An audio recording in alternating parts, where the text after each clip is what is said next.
Good morning, people. Blake with New Vision Security Services here on another blessed day.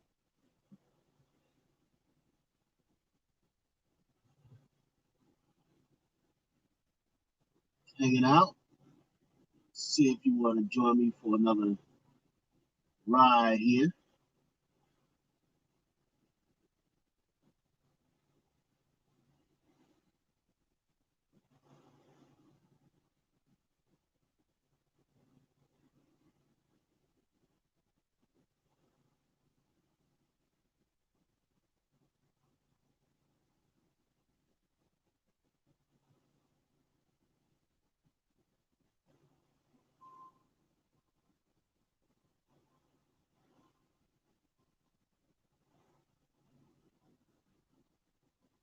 Good morning, Philly girl. Hello again. I know you enjoy the truck alone.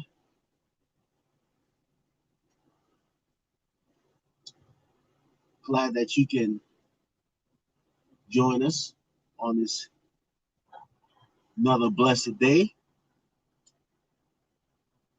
Woke us up this morning.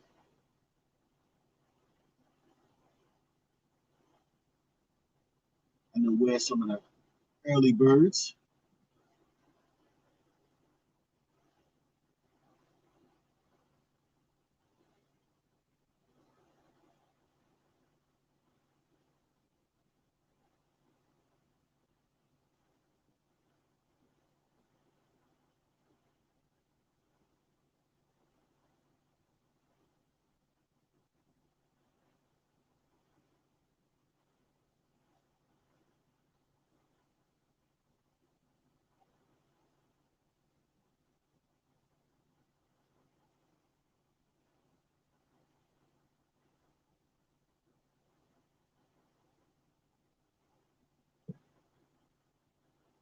We are hanging out.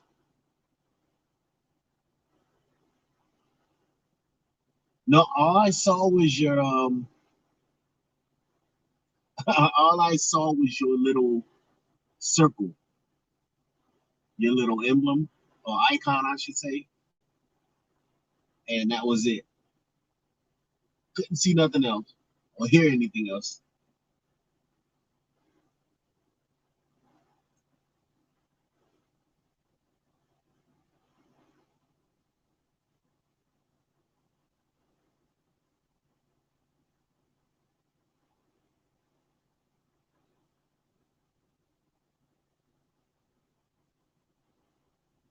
You say you were talking away, huh?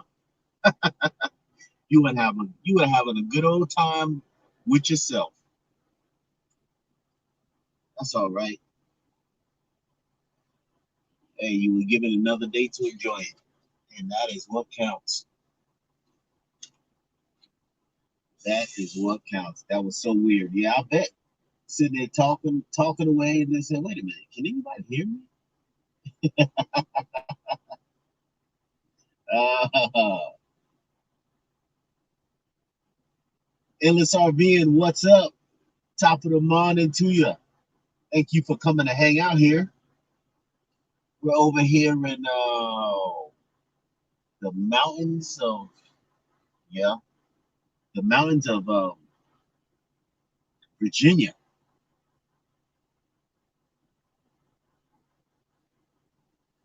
LSRBN, Izzy and Miss MJ the Great. No, I am picking up here in West Virginia, not West, regular Virginia. And this is going to South Carolina somewhere. Yeah, this is the mountains of Virginia. So, I mean, it's foggy. You know, the road is just winding and twisting and twisting and winding. I thought I was never going to get here. But yeah, Virginia is nice. I know somebody that lives in West Virginia. West Virginia is nice too. The mountains of West Virginia. What is that? Virginia is known as the Commonwealth state. Yeah, yeah. But it is nice. Just wait for this. I think it's the guy that's in the office over there. tell me what to do, where to go, so that I can get God, be up out of here.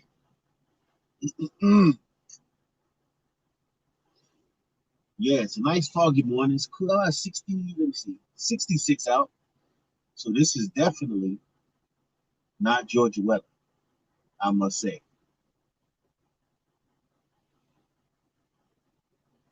Napoli. Oh yeah, you guys are still on vacation.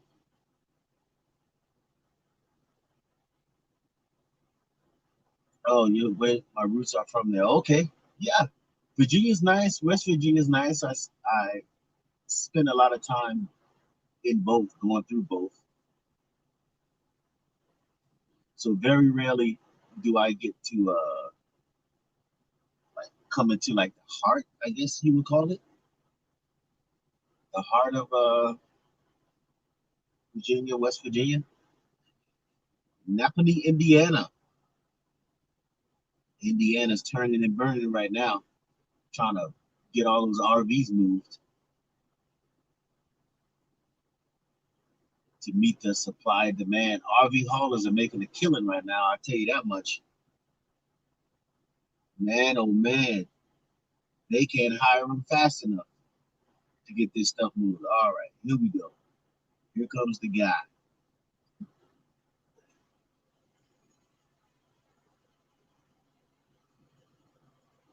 Yes, sir. Okay.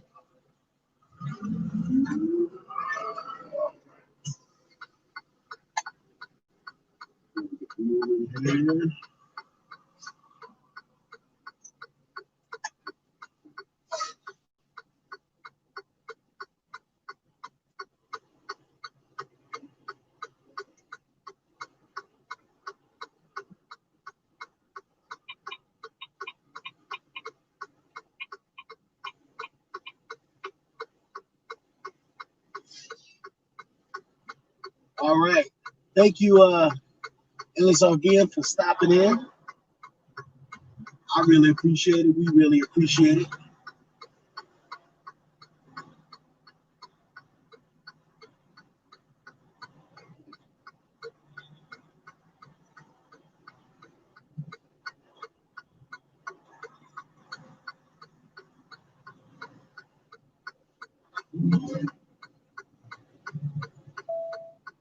Continue 500 feet to the end of the street, then turn right.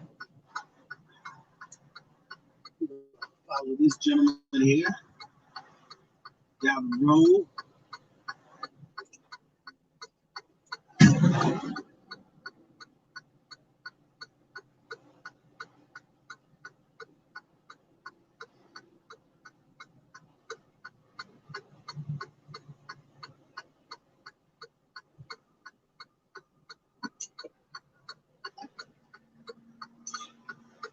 I don't know if you guys can see it, but it's pretty foggy out here.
Make this more tighter, I'll tell you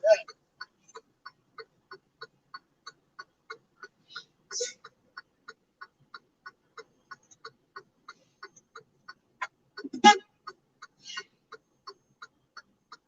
Good night.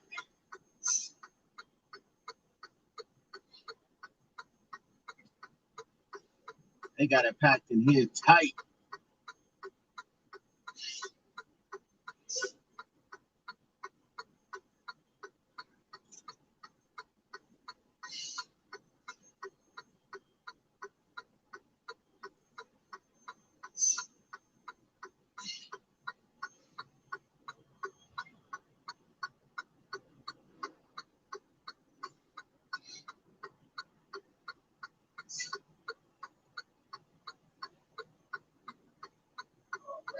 we're gonna get somewhere here.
What's going on,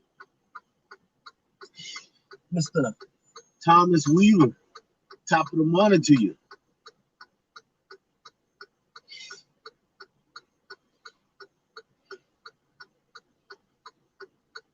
We are just hanging out here,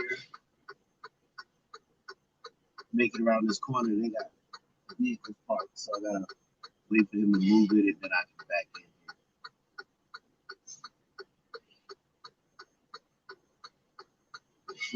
Glad that you had that you are having been blessed with another blessed day there, Mr. Thomas Weaver.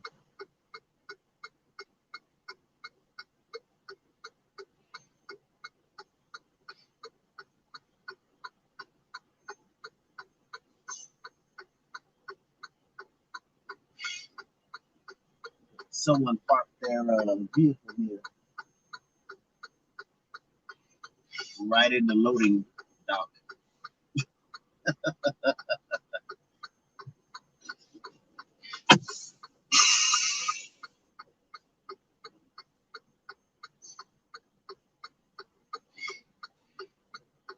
Yeah, we are just hanging out here, hanging out, enjoying another ride. This one is going from here in Virginia to West Columbia, South Carolina. So as soon as I get loaded, we can mash the gas pedal. Oh yeah, Mr. Thomas Weaver. Another blessed day, man. I'm above ground. That's how I see it. That is how I see it. You know, I know there are a few of you out there that enjoy these ride-alongs, I was told. So I said, well, all right. Hit the record button. See what we do this morning.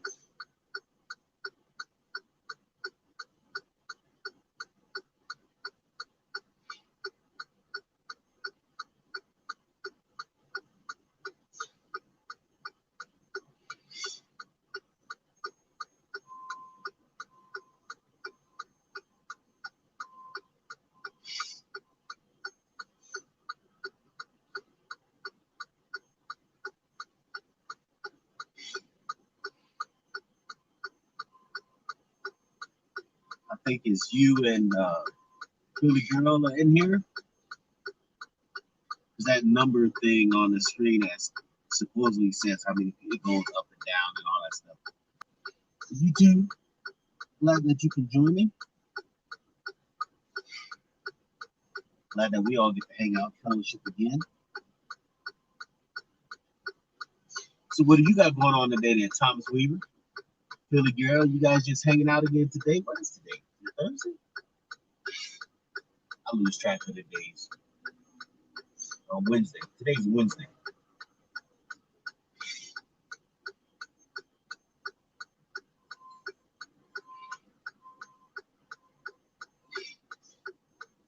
Yeah, it's foggy, man. I'm up in the mountains of Virginia and it is foggy. Let me tell you. We'll see how it looks when I get to going there. Of all places to park, the dock, right?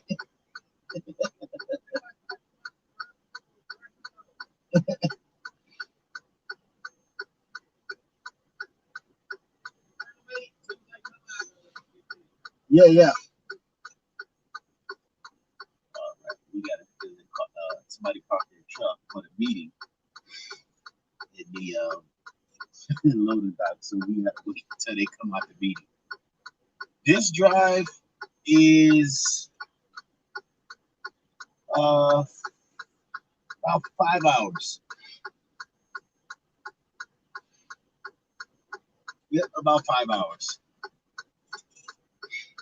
Think, well, I'm glad where you're at is it's nice beach weather because it sure ain't here. Posting the kid is getting prepped to leave for Friday to do. Oh, so you coming to this lovely state?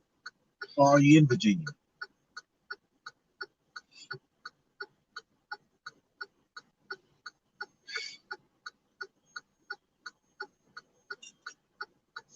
Virginia Beach. What's that slogan? Virginia Beach is for lovers. Yeah, I remember that slogan from when I was a kid, traveling back and forth.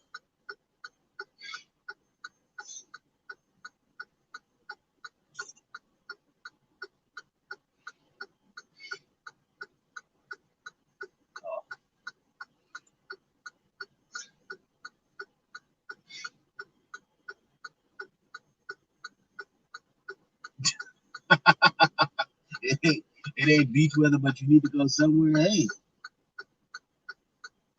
ain't nothing wrong with that. I mean, that's one of the good things about being in Georgia is that it's I mean 3/4 of the year or so the weather is nice, and then we've got a lot of beach,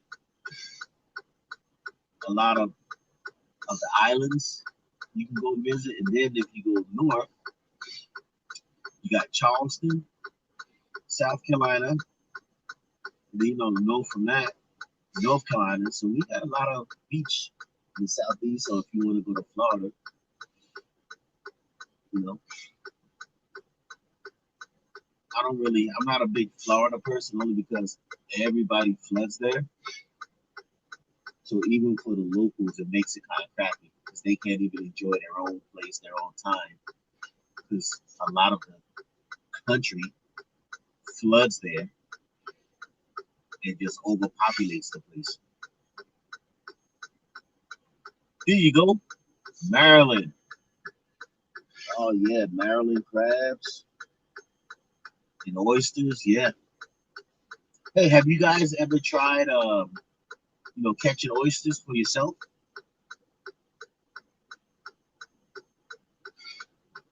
Yeah, I believe it. I believe it. To the girl, Florida, you go once or twice. I mean, it's nice, but it's just Florida gets so busy and so overpopulated with everyone wanting to snowbird there, summers there. Everybody, all the college kids get out and they go there for summer break, and it's like, I mean, Florida's loving it because they're eating up the revenue. But I can only imagine for people that live there how crazy it gets. I can only imagine. Hey, look, there you go. What a blessing.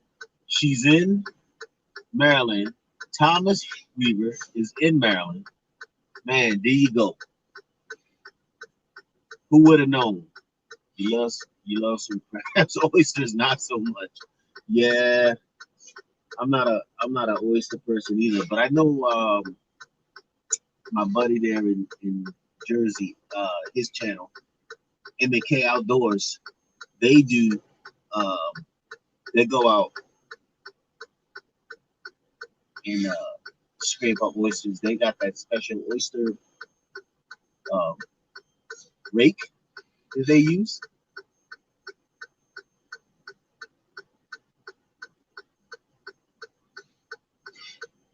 Oh yeah, yeah. What kind of boat you got, Thomas Weaver? We've got a Sea Pro 22, 220, I should say, center console.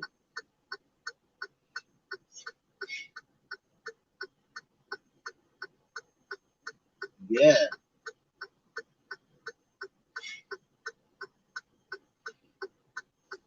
man. Only if you guys would have known, you guys could have hooked up together and gone crabbing, enjoyed the beach, had a good old time. Well, you still can whenever you guys choose to.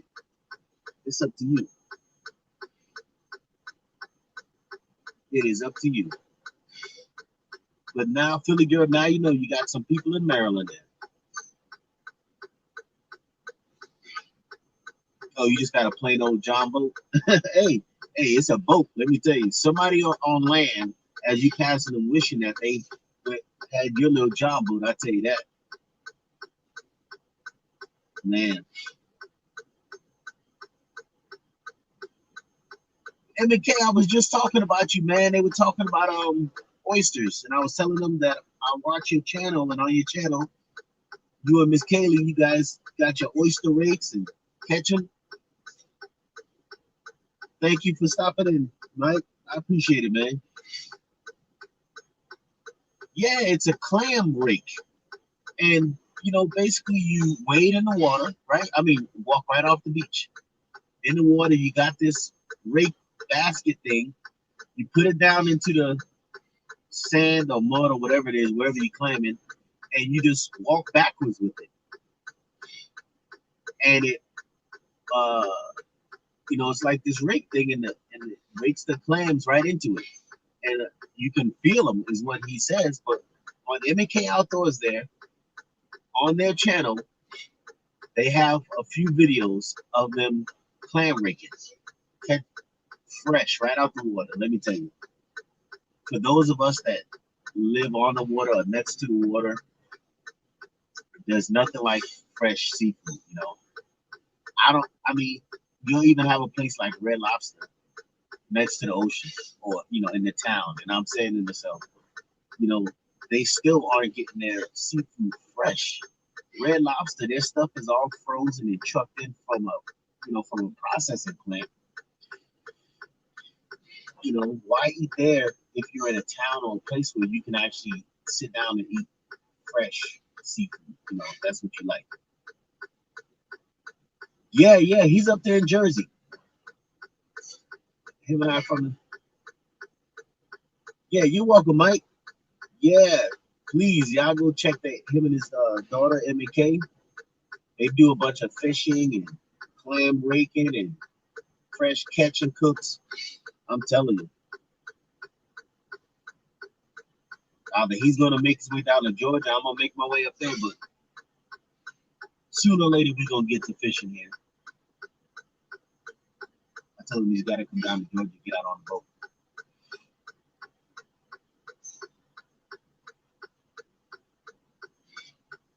So we shall see. Yeah, for sure. Oh, you're a Carolina boy, been here for 3 years. Hey, I'm telling you, man, my dad is from Columbia, South Carolina. So, growing up, a majority of my life I spent in South Carolina, down in Columbia. Still love it, man. South Carolina, Georgia, I feel good.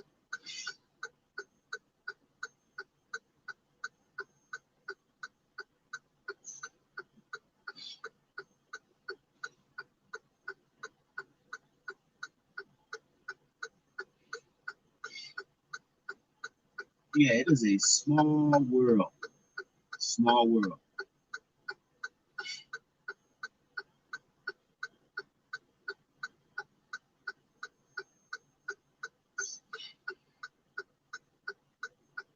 Yeah, he's a Carolina boy, but he's been in Maryland for 3 years. Yeah, Maryland. Doesn't Maryland, what's that famous place? The Maryland Seafood House, I think it's called, Thomas? Is that right?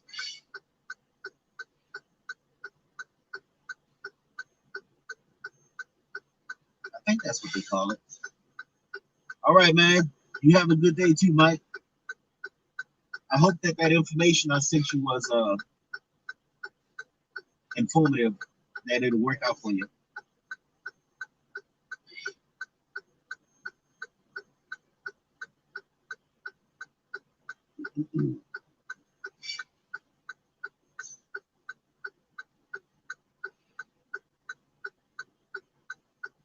Yeah. Yeah, I think it's called the Maryland House. Thomas.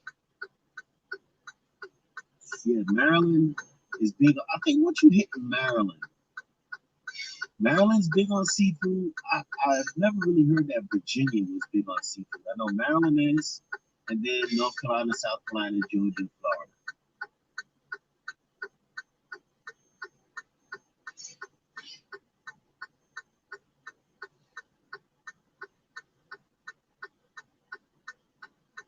So I don't know.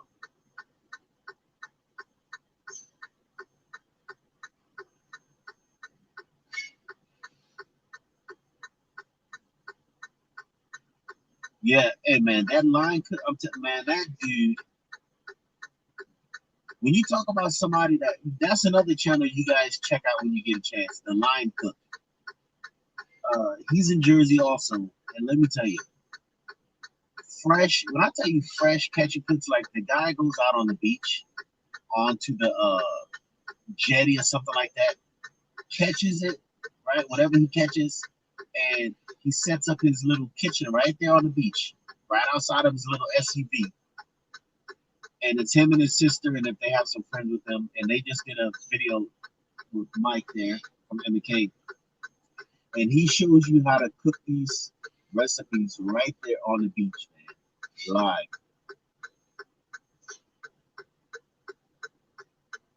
The Line Cook, yeah. I know. Yeah, you guys did a video. One came out yesterday. I watched that one when you guys were fishing, didn't catch much. Then you went clamming with your rakes there and did a fresh cook there. Oh, Virginia has ham. Yeah. Yeah. Yeah, I don't know. I don't know. I can't recall hearing Virginia has much, that, or does much as far as seafood. Virginia has ham. I grew up water skiing. Let me go back up there. I grew up water skiing off the Chesapeake Bay. That's about all of Maryland that I enjoy, the Chesapeake Bay. Yeah, the water is addictive.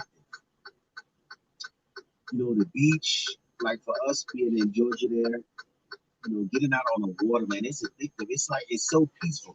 You go to the beach or get on your boat, go fishing, whatever, everything just sort of melts away. Carolina has, yeah, Carolina has barbecue. What's going on, Griswold? Hey, thank you for joining us, man. We just here hanging out for a little bit.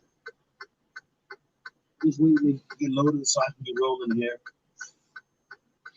Okay, yours will be out tonight. Cool, man. I'll definitely, me, I'm definitely gonna catch it.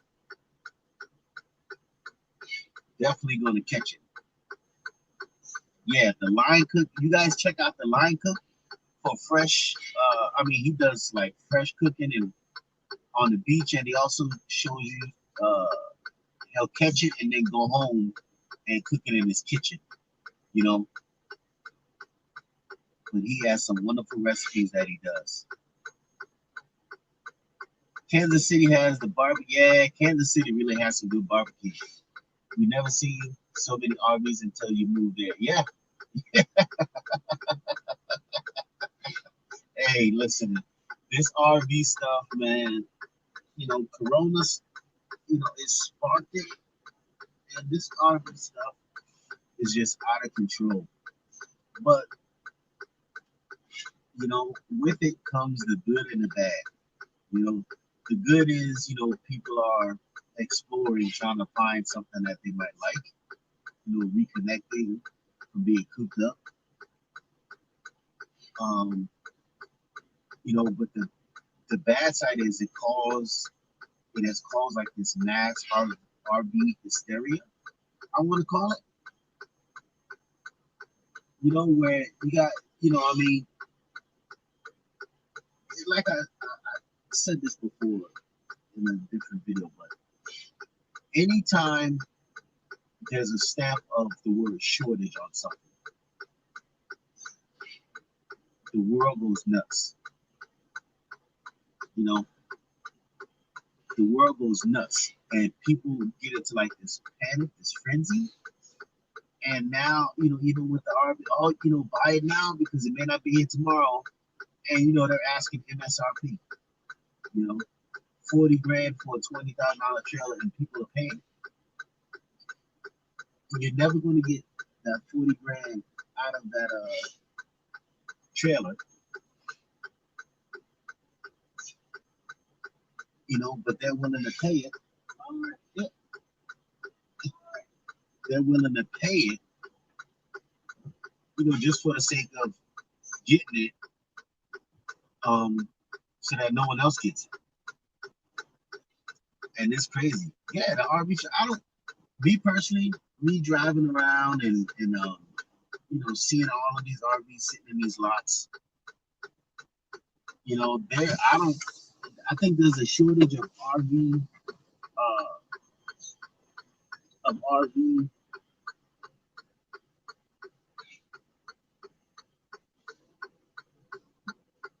haulers.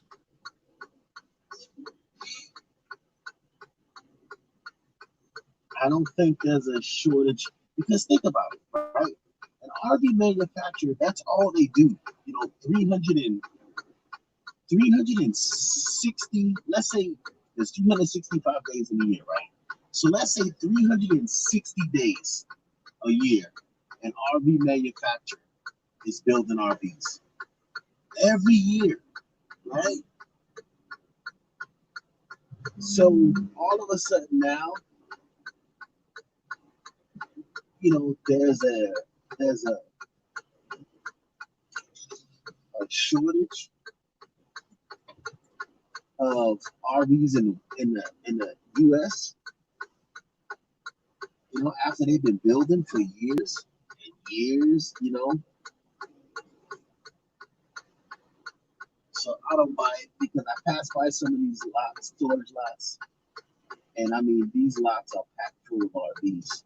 They just don't have enough RV movers to move them.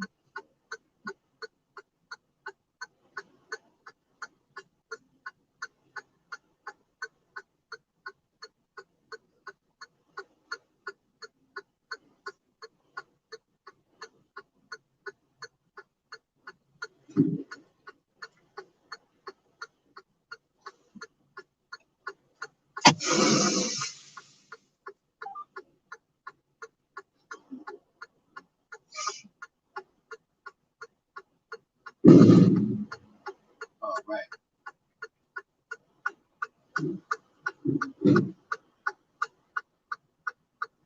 Yeah, they're still having RV shows. I mean, because they build certain models or choose certain models for RV shows, right? And then they turn around and put them aside.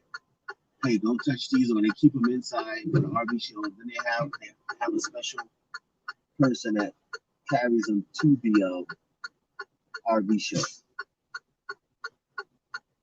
You know, and they go from there.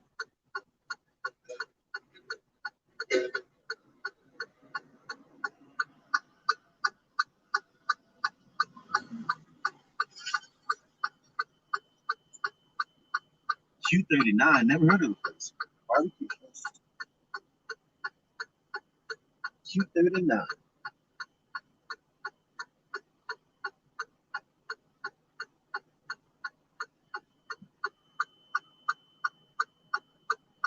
You looked on some what? Girl, what kind of RV you looking for?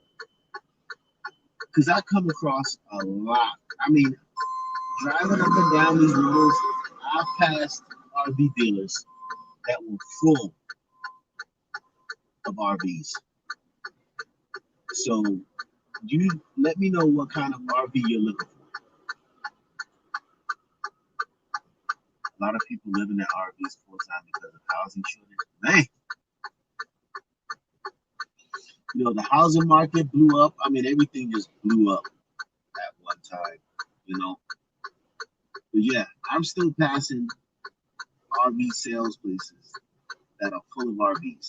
You know, they may not have the advertising like the big ones do, or they may be in an area where people aren't doing cartwheels on the RVs. So, it is what it is. But yeah, the Hershey show is gonna be virtual. Well, good night. Hey, I guess they got to get it in one way or another. They got to showcase the product, right?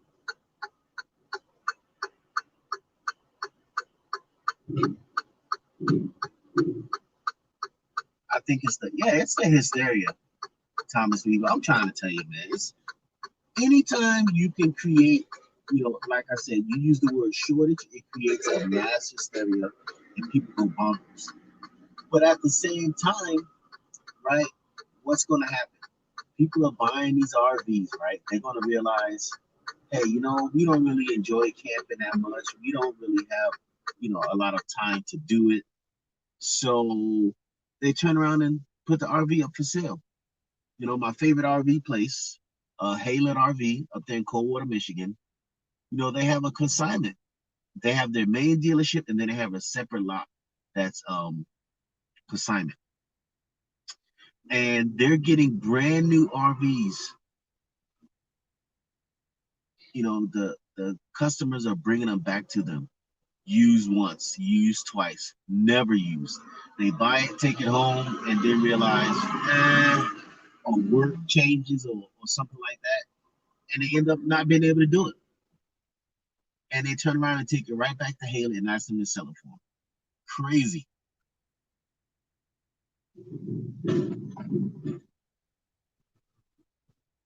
You just need one to live in for the time being until you trade your car in for a truck. Oh, okay. Hey, have you tried? I mean,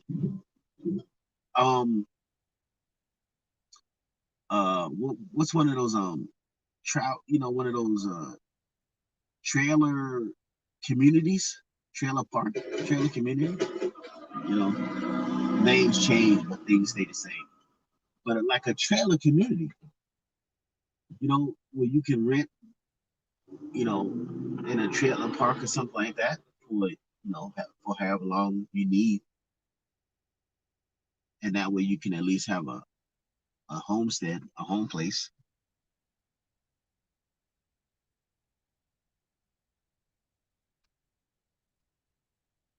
Swadley's. How good is it, Griswold? Let us know, man. Let us know. Yeah, it's not yet. Just got back here to East Coast a few weeks ago and I've had that. Oh yeah. Yeah, I know you're taking care of yourself. Gotta take care of yourself. That's the most important thing. The barbecue you had at the Chiefs game was absolutely the best.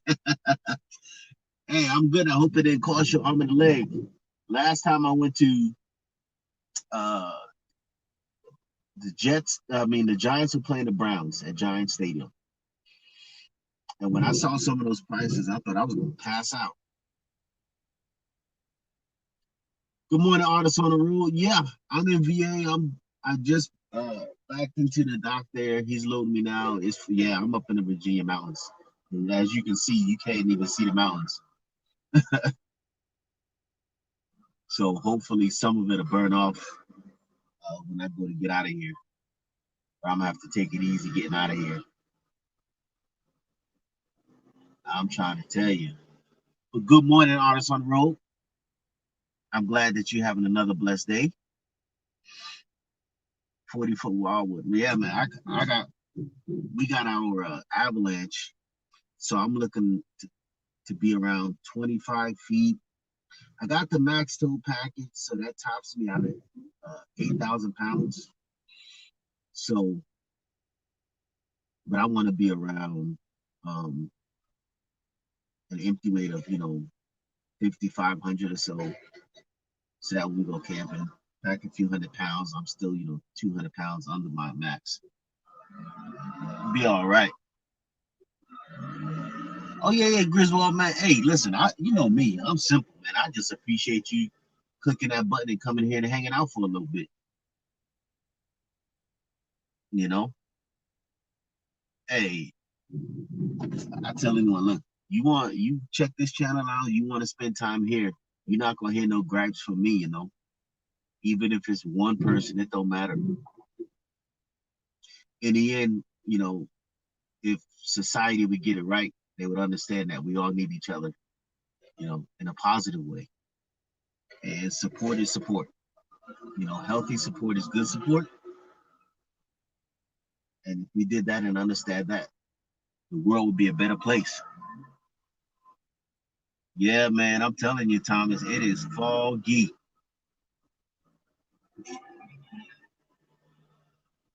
Getting off this hill is gonna be something else, but we get her done.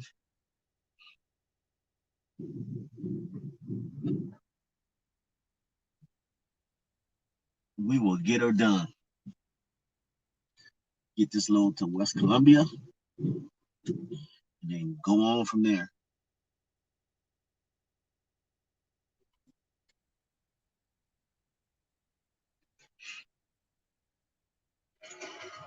Yeah, because it's almost 8 o'clock here. So everybody gets up and starts heading to work.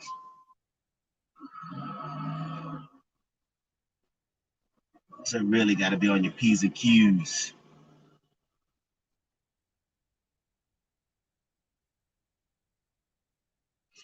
Yeah, Philly girl, let us, like I was saying, have you looked into one of those, renting a trailer in a trailer park? I know some of those trailer parks have rental units. I don't know what they, charge.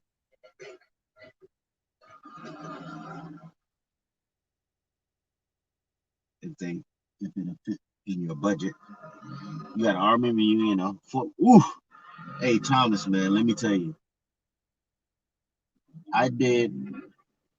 We had one of our training assignments was in Fort Bliss. Was at Fort Bliss. Where we were training for the heat and stuff for Afghanistan.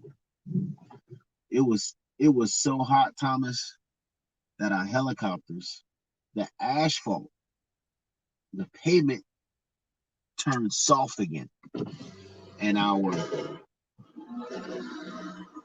helicopters started sinking into the pavement, man.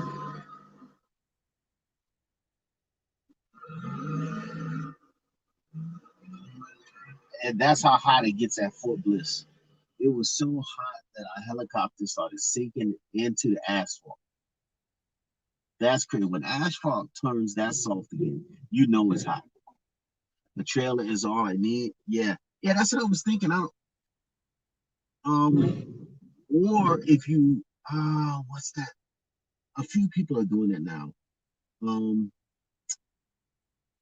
There's a few websites that you can go to, but I don't know how trustworthy. But people are buying, RVs, and then renting them out. Like they'll take it to a campsite and charge you the rental for the RV. I guess whatever they got, they working in cahoots with the campground. But they're renting them out like they'll have it already parked at a campsite, and you just go there and rent it out.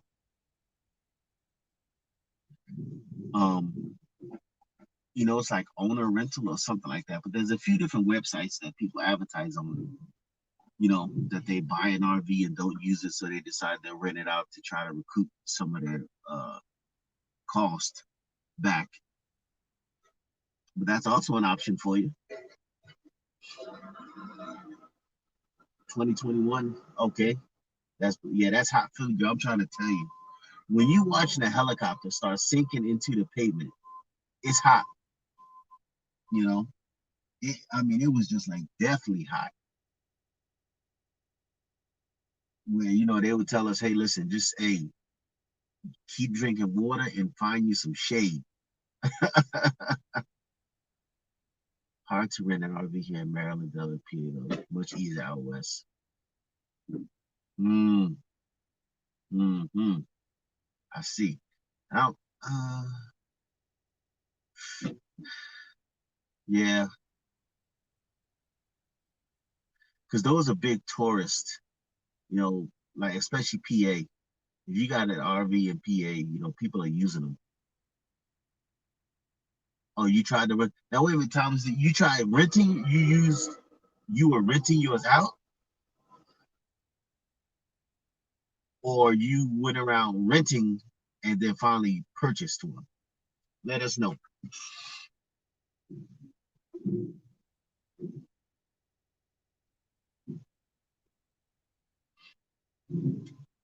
Let us know.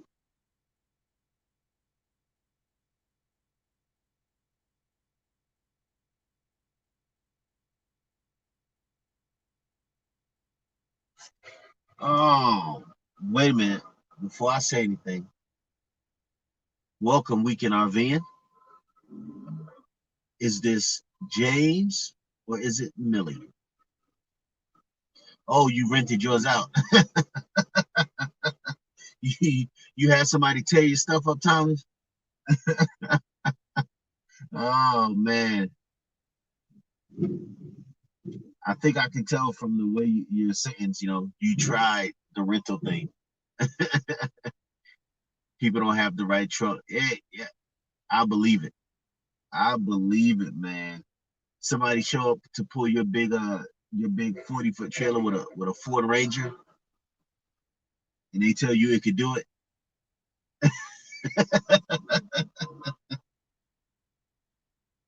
I see it all the time, man. Going down the road between the truck and trailer, it's shaped like a V, or the SUV, pickup truck, whatever they're doing, it's shaped like a V. The back of the truck is down, the nose of the trailer is down, and they just going down the road with a death grip on the steering wheel. Crazy, man. Oh, you had nervous issues that somebody would tear your stuff up. Yeah, if you get into the rental business, or the rental side of things, I mean, it doesn't matter whether it's you buy a house, rent it out, an RV, rent it out, a truck, rent it out, whatever it is.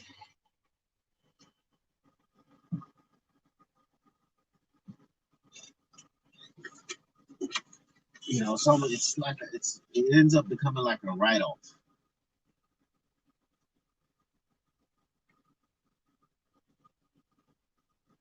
It ends up becoming like a write-off. Good, sir. All right, thank you.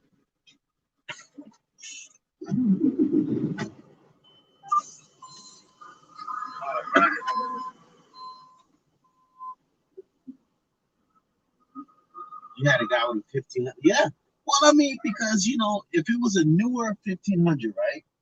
They're building these new 1500s,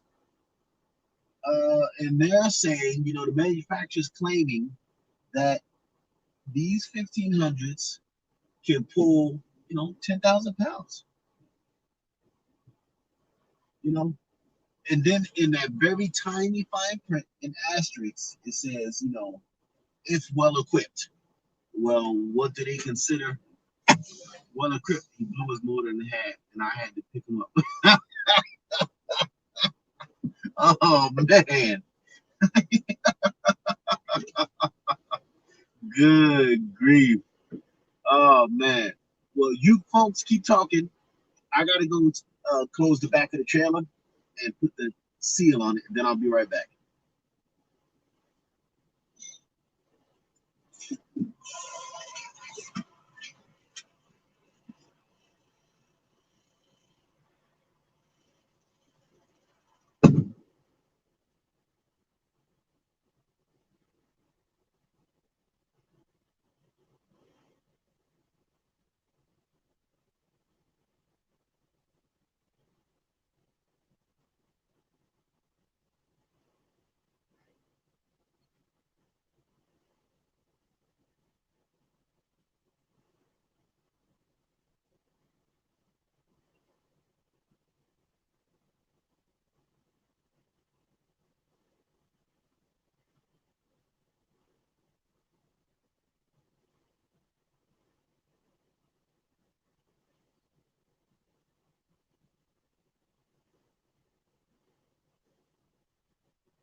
know that I've got this.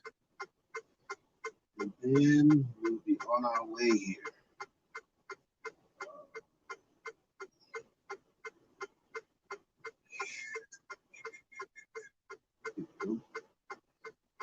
Let's try this one.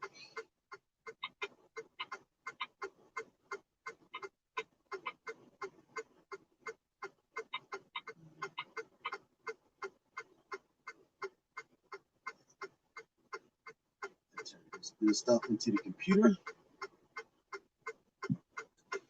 And we can get out of here.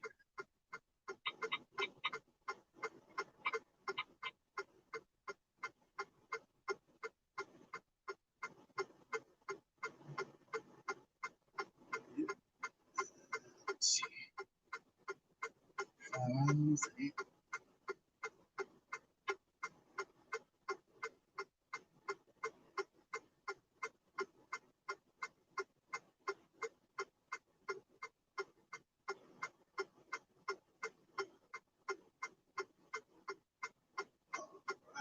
That's that. There.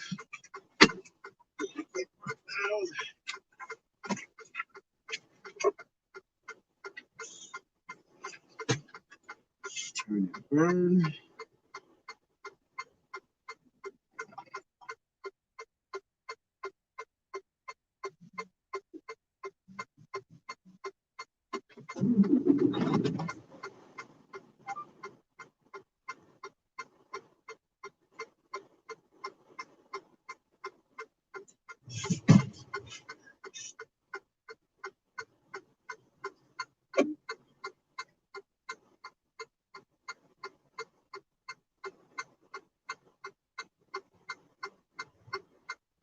There we go. Posted that in there. All right. What's going on, people? Thank you for joining us. I just got finished getting loaded, closed up the trailer. We're going from Castlewood, Virginia to West Columbia, South Carolina. I just posted the link. So if someone would like to click that link and moderate and be a guest and do all that hoopla while I concentrate on getting us out of here, we'd be all right.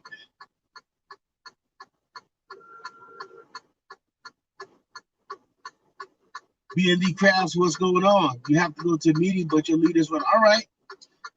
Well, like I said, I put a link in there, so if someone wants to moderate and do all that hoopla, because once I'm rolling, you know me, I don't pay attention to the chat. I just get to driving, so you guys can talk amongst yourselves while you're watching our road trip here. But yeah, all right, we're gonna get up out of here. Next stop will be some fuel in about 3 hours or so.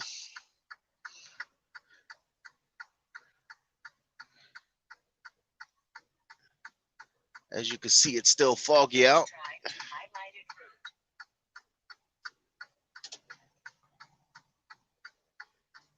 So we're gonna ease on down this driveway here.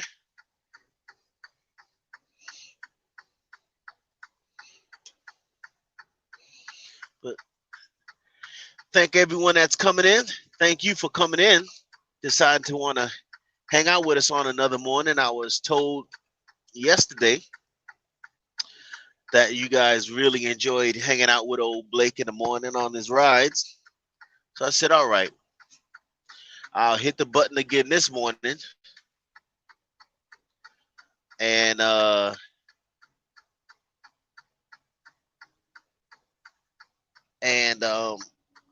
we'll just ride along here. And we'll get up out of here.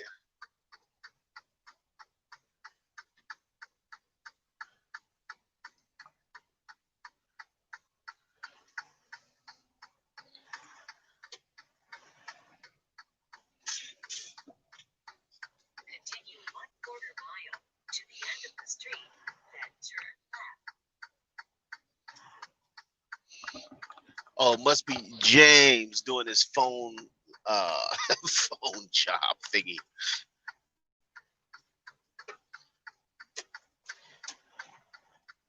Turn left on US 58 alternate.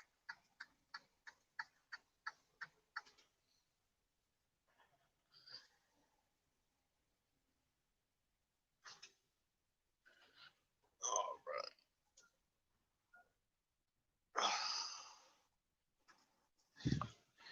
We gotta creep here along this double road.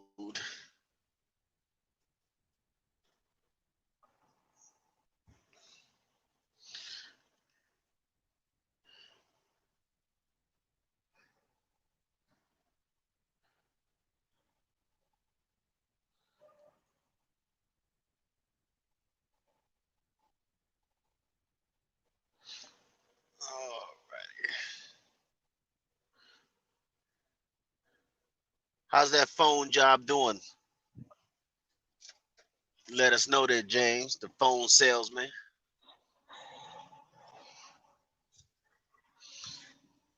All right. Oh,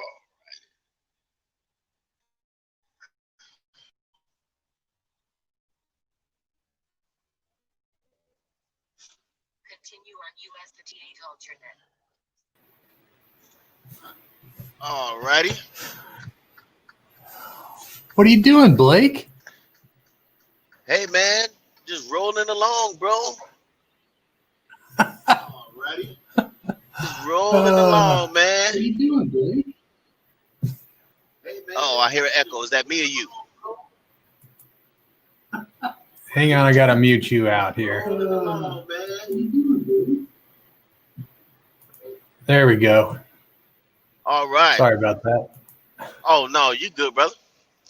But yeah, man, we just rolling along here. Hey, you know me, another blessed day, right?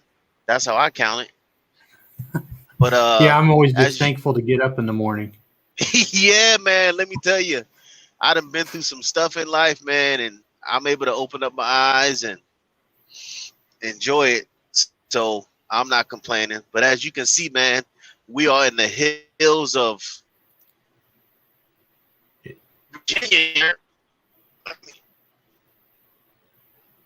Whoop, we lost you a little bit. Oh, yeah. So the signal's going to go in and out in this area. Mm-hmm. So, you know, if I blip in and out, you know, just know that's what it is, and I'll come back. Yeah, I was thinking about what you just said. You know, every day's a good day. Just try missing one once. Yeah, say that again. Every day's a good day. Just try missing one once. Yeah, missing one. Yeah, yeah. You might miss It's like more you than can one. only I tell you parachute that. one time without a parachute, right? Yeah, absolutely, man. Absolutely. I'm trying to tell you, man. You know, and that's why, hey, the simplest things in life, man, can be the most rewarding. You know, and a lot of people miss that because they're so busy focused on, you know, big picture, big things. Yep. That the most simplest thing, man, it can be the, you know, the biggest blessing. Yeah, I think the simple things are the things that make us the most happy. Yeah, yeah. But you know, think about how many people lose touch with that in a day, right? Yes. They lose touch with those simple things and they start bypassing them, focusing on whatever kind of big picture they're thinking of. And, you know, I don't want to say you lose touch with yourself, but you lose touch with, you know, the basics. I would say that the big picture things are your goals, should be your goals, like directions. But Right. It's all the little things along the way that are what really enrich your life and make you happy, and are the things that are probably more important to you in really the long run. Yeah, I mean, I look at this RV community, right? This people in all the different walks that are involved in it. You take people that have, the biggest, nicest Class A diesel, all of that stuff. And then you look at someone, like, Philly girl, Ardez, Rhonda, right? Rhonda lives out of, majority of the time she lives out of a car. Right. Box Van D, lives out of a box truck. And these are people that have, when society looks at them, they're saying, they don't have anything, right? Right. Society, but to them and to those of us that know them, they have the world. You know what else they have that is a big deal? Is they have the freedom of life not being controlled by others. Yeah, exactly. They could just, hey, you know what? Like Philly girl, she's like, I'm out of here. I'm trying to think where I'm going to go. Right? Right. Total freedom. What a tough problem to have. Yeah. Look, she lives out of her, she's got her car. I mean, and she's done a lot, her Dodge there. She's done videos on it, when she's had mechanical issues and she was ready to fire Dodge themselves, Yeah. And but every decision we make, every lifestyle we walk, it has its pros and cons, But think about no mortgage, none of those, I think they're big responsibilities, you know what I mean? Because you don't pay your mortgage or your rent. Guess what? You out of there, Right. And and I think that freedom is what attracts people, Oh, it did us. I mean, 16 years ago, we were like, how do we retire at 50? We don't want to live. We don't want to work forever. And so Jody just started saving money, just saying, I hate to tell you, but our lives are going to change. And about the first, should we say between 25 and 35% a month? And the first month, we just hated each other. Oh my gosh. We were like at each other's throats. And then the second month, it was like, kind of like hallway sex where, screw you, as you pass each other in the hall. And then the third month, we didn't miss a thing. We didn't even know that we cut all that money out. We just adjusted naturally. And then we just started saving, and then I learned how to invest, and then we retired early at 50. Yeah. I mean, I retired from the military at 42. Wow. That's awesome. Yeah. And then I thought, right, in my own thinking, I thought, here I'm getting in this truck, right, because we're building the custom house, We decided throughout my military career that we were not going to buy a house because we were moving every 2 or 3 years, right? And we were not going to be landlords. Right. So we waited, and I'm thinking, okay, I'll get in the truck because we got with the mortgage company and they were like, hey, listen, since you're already retired, we cannot use your military time because you're not active anymore, Oh. So they, advised us, hey, fluff your numbers and then, that way, you're more than qualified, right? Rather be overqualified than just qualified. Right. I guess was their wording. So I thought I was getting in this truck to build a custom house, Small thinking. Sure. Now I realize I was put in this truck, right, to come across whomever, all of you, people I'm meeting at the truck stops, people that are asking me to pray for them. They're going through things in their life. I can let them know about my story and how I made it. And now I see the bigger picture because he's going to bless us with the house or whatever anyway. But I've got to do his work first. K&R showed up. How you guys doing? Oh, K&R, Mr. Kyle. I'm going to call him No Phone. I call Kyle No Phone. No phone? He doesn't answer his phone? Yeah, he's got phone problems, man. You know, Miss Ryan, she's the police, so I don't mess with Miss Ryan. You know, I don't mess with Miss Ryan. Well, Jody holds our family together. I'm sure Ryan does the same. Oh yeah, man. Do they listen? I was talking to somebody, man. I can't remember who it was, right? But I said, somebody I know that their wife like doesn't cook or anything, you know. And I'm like, man, I don't know if I personally could have a wife that didn't, you know, like cook or nothing, you know. I mean, as a guy, it's a wonderful feeling to come home and to have a meal, you know. Okay. And I was like, I said, man, you know, I'm spoiled. You know, my wife can cook really, really well, you know, and I'm spoiled. So I wouldn't know how to live without that, man. Get dependent, don't we? Yeah. Oh, are we? You know, hey, I'll cut the grass and go to work all day. Please just make me something to eat.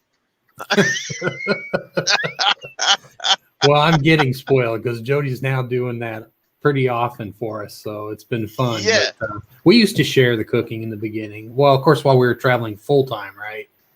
Yeah. But now that we're part time and got this neat little house now, which I didn't think I was going to buy ever again, but it was too perfect. Yeah, but I think there's something when I look at this, you know, people that are going full time, right? Yep. My concern is due to the instability of society. And what I mean by that is you go full time, but you know, they have the memberships to these RV clubs thingies, Thousand Trails and all of that stuff. And you're still dependent on someone that you service. Okay, so you're cutting out a little bit. So let me hit you two things while you're getting back into range. Ryan says Kyle does all the cooking because he enjoys it, but she handles everything else. And then the other thing was, I think that I know that, like you said about Thousand Trails. That's all right. I'm talking for you. I told you. I don't know if you could hear it. Oh no, we lost him. Hey, you back? Yeah. I'm gonna pop in, and that's why I like having. Amy gave me this idea of having someone, you know, come up so that way if my reception goes out, you can still keep it rolling. Well, I'll stay on for a little bit, but I was going to tell you that Kyle does all the cooking according to Ryan, and she does everything else. I did notice though. I did notice on her video though she doesn't smell the black tank, or well, you can see the video. It's pretty funny. So she doesn't do everything else. Oh man, it was a great video, Kyle and Ryan. I got to tell you. And the other thing about full time, since he's locked up there, is that I don't do Thousand Trails, but you know we do the escapees, so that we had an address and all that while we were full time, and that was about the only thing we were locked into, and we lived fairly cheap, not having all the overhead. I mean, the only maintenance was on the RV, and once you have all the equipment you need, then it's a no-brainer from that point on. So, Thomas Weaver, how you doing? Oh, who said high up above? B&D Crafts and More. Thank you. Very sweet. I hope we get Blake back.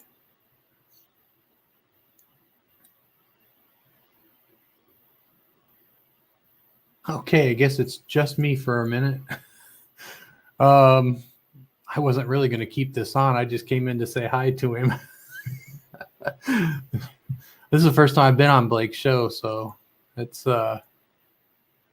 pretty nice experience. I guess you guys can still see me. Is that right? Say something in the chat so I know that we're waiting for him to pop back in. There we go. Thank you. This is kind of an experience. Who else? Who else is here? Philly Girl. Weekend RVing. Artist on the Road. Let's see. Lynn the Okie. Oh, yeah. So there's a couple people here I'm not friends with yet. I'll have to go check out your channels for sure. Well, I don't know how long it'll be till he comes back on, but I probably can't hang on here forever because I have groceries to go pick up because that's part of living in a house again. I mean, we did it full time, but this is it seems like we buy more groceries when you live in a bigger place. I will say one thing, it's hard to acquire when you go from full time back to living with a home base.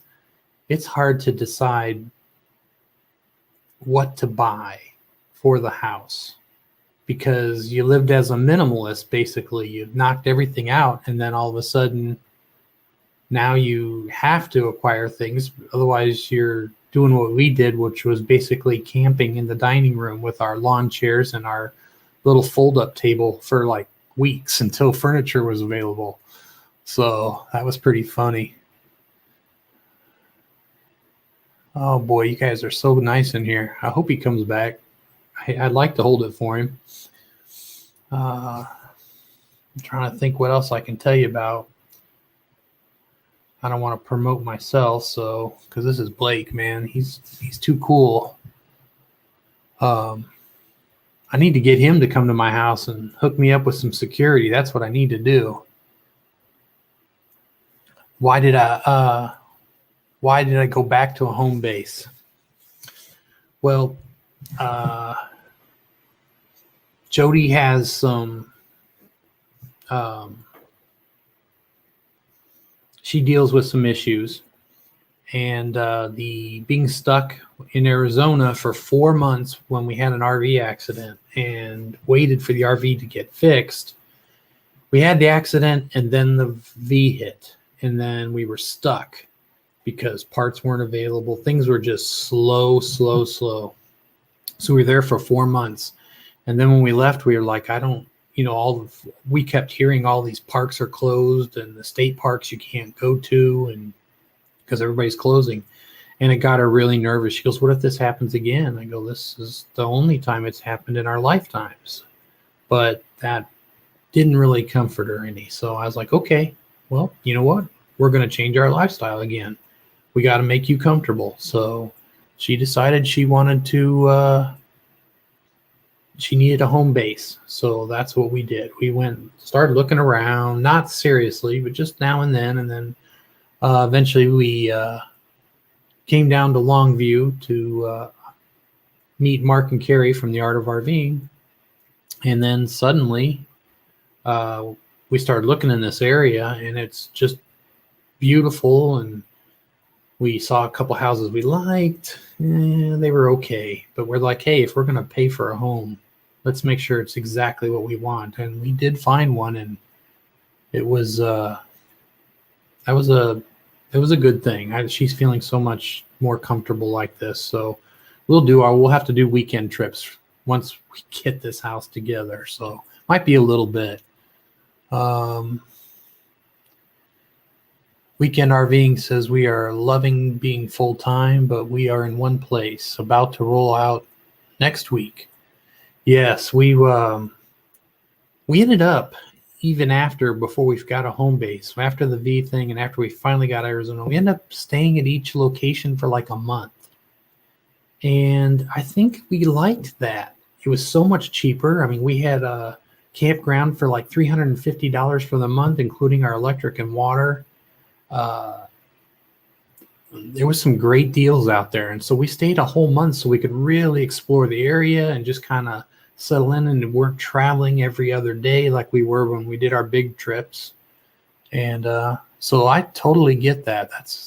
We liked doing that. So we'd go to some place and just stay for a month. That's understandable. You two are so sweet. Oh, thanks, Ryan. Yeah, I don't know about Jody's sweet. I'm kind of a pain in the butt. That's why when I do the interviews, I like to pick on people because I can't stand to be still. Blake is super. Absolutely, Lynn Yoki. I adore Blake. He's awesome. I actually was coming on to see if he wanted to be interviewed, so we'll see how that goes. Hi, James. Sorry, I'm on the wrong show. James Cantonese. Thomas Weaver, take your time with setting up the home base. You know, Thomas, that's a great point, because when we first got here, I'm like, we got to get this place fixed and get back out on the road. We've got videos to make. We got people we got to please. And you're absolutely right. It took me probably about 3 weeks to realize this isn't going to go fast.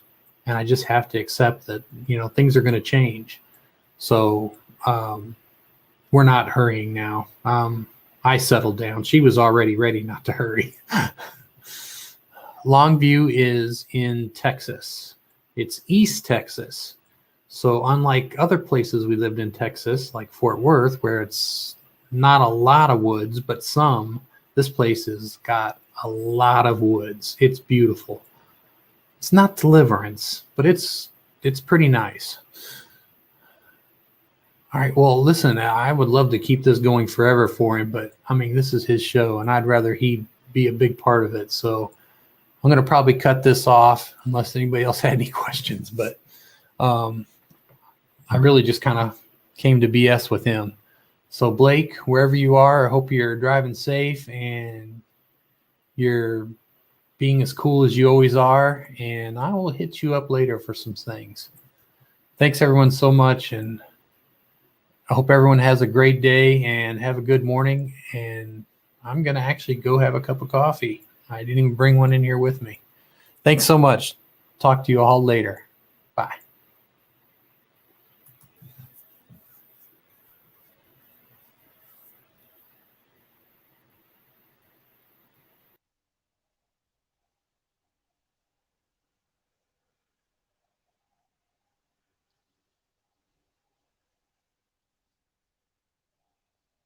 Oh, I don't know if everyone is still here. We had to get about that area. What's going on, Mr. James C? Popping in and out here.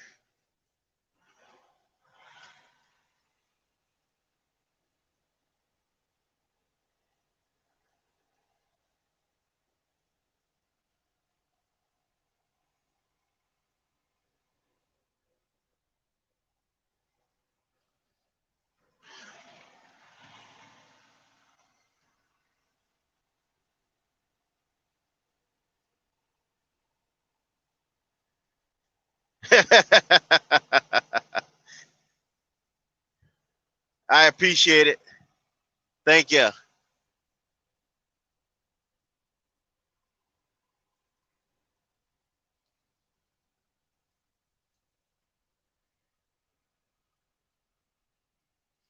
We're going to make our way down this here mountain, as you can see. Let my exhaust brake do the work. Then we can.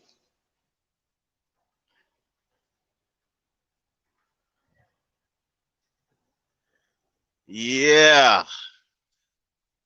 I'm in here trying.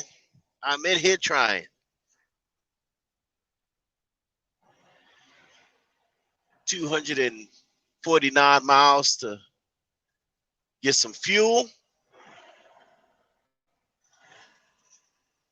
Then we will maybe, I don't know. Trying to decide if I want to attempt to stop and get some breakfast. Breakfast is so important, people. Breakfast is so. Yesterday I was so wrapped up in my head. I stopped to get fuel, didn't even get myself a doggone breakfast sandwich. How bad is that? But just know if the reception cuts out, as you can see, I'm sort of up and down the hills here, that I will return If you still want to hang out here, you talk back. Hey man, it's all right. You know,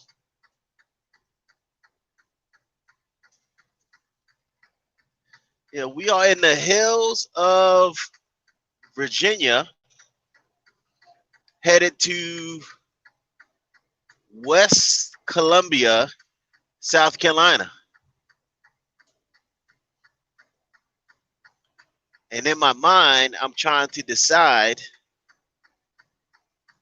Well, I got to stop anyway to scale the load to make sure that all my axle weights are within tolerance. Since I got to do that, I might as well stop and get me a breakfast sandwich or something, right?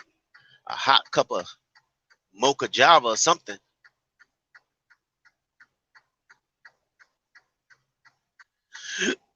All righty. I want to thank those that were here and gone since I lost reception. And I want to thank those that are still here or new that are coming in. Thank you for taking the time to hang out with old Blake here. But we're going to be hitting, let's see, we're going to be hitting 81 here soon.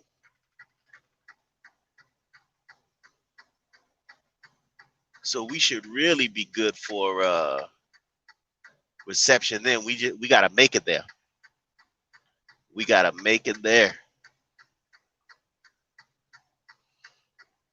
Yeah, this pickup was in the mountains of Virginia. I got here too late yesterday to grab it, so they had to load me this morning. So now it delivers today though. So we'll get it there on time. No big deal. But how are all of you that are here doing this morning?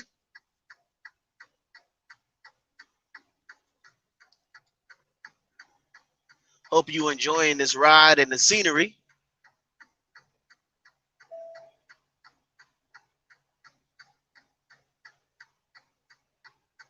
I get caught at a red light, I will definitely put a link in there if someone would wants to click the link and come on up and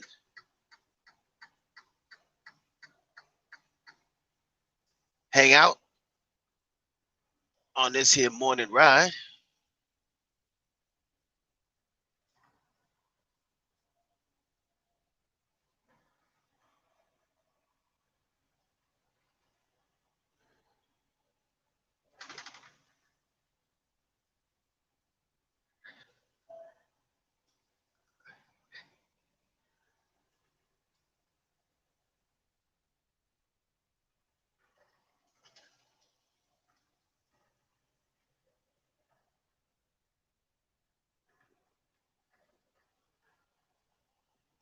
We're gonna get through the it's about 4 miles. Then we'll be hitting 81 here. And we can keep it moving.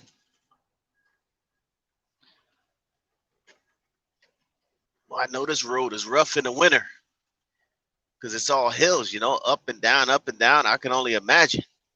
They got to work this road overtime. Keep it salted so that you don't have vehicles sliding down the mountain, down the hills, I should say.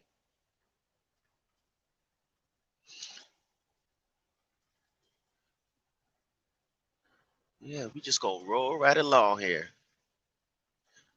Those of you that enjoy coffee or tea in the morning, I hope that this ride helps you enjoy your morning beverage, or maybe you drink water. I don't know.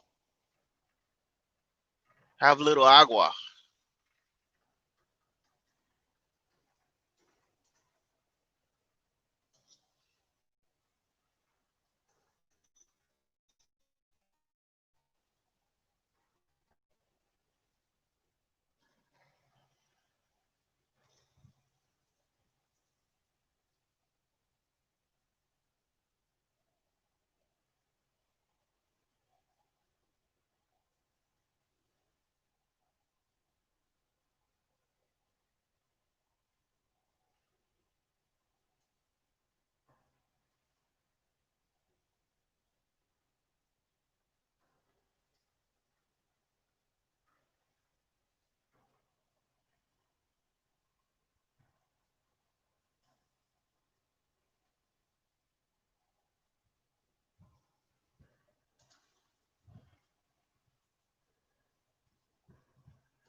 break it on down here. We're coming into town before we hit the highway.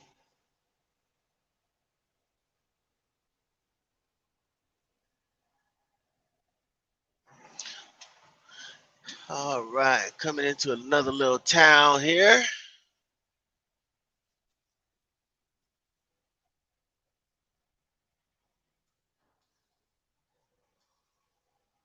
Glad we out of the fog though.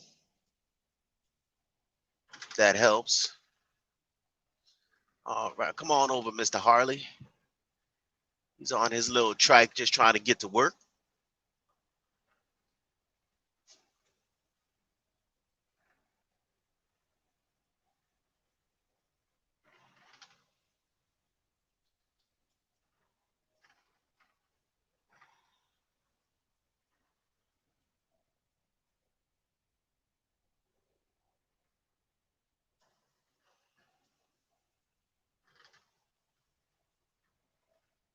Ugh.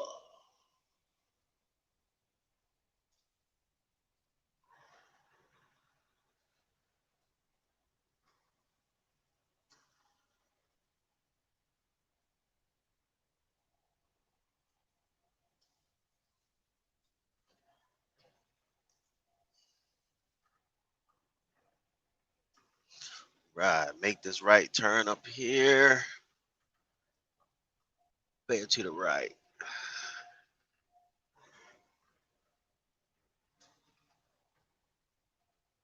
3/4 of the mile. Turn right on US 11 South.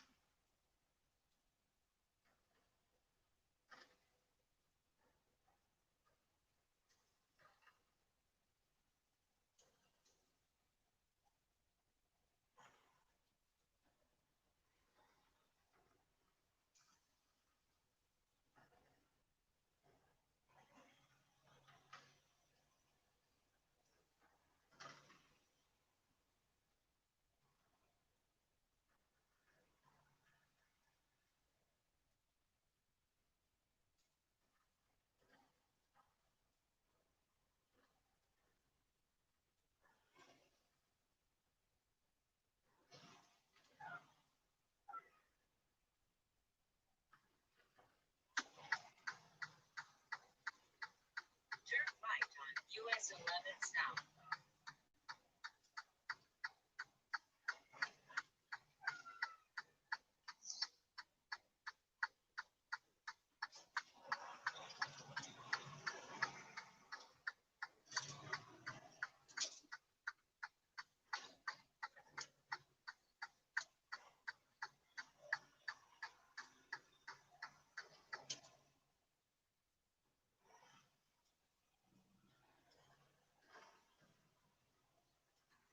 All righty. Then we're gonna go up here.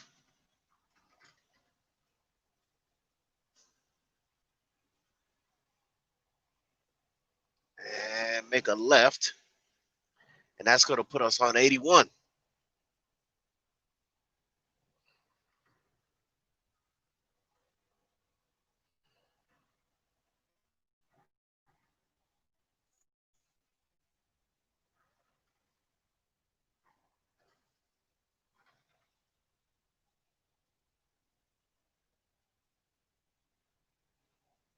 In 1/2 mile. Turn left on Old Jonesboro Road. All right.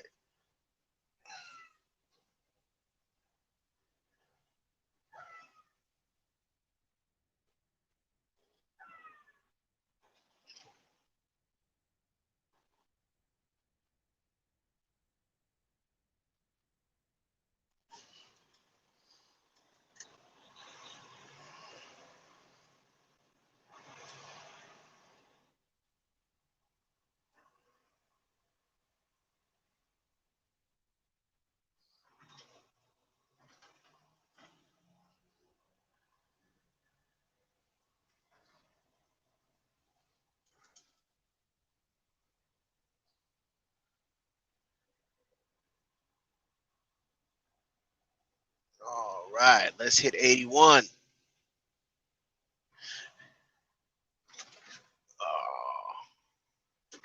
left at the traffic light. What's What's going on? What's going on, KNR? Thank you for hanging out. I know I've been losing you guys in and out. I posted a link in the stream there. So if someone wants to come up on a panel and hang out while I'm just trucking along here, because I can't watch the screen while I'm driving. That's why I do things at the stoplights. Trying to get up this doggone hill here.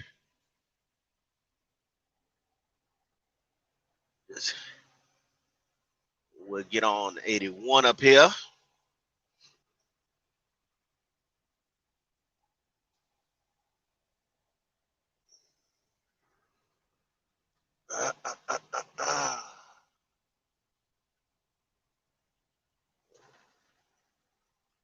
Oh, come on. All right. 81 South.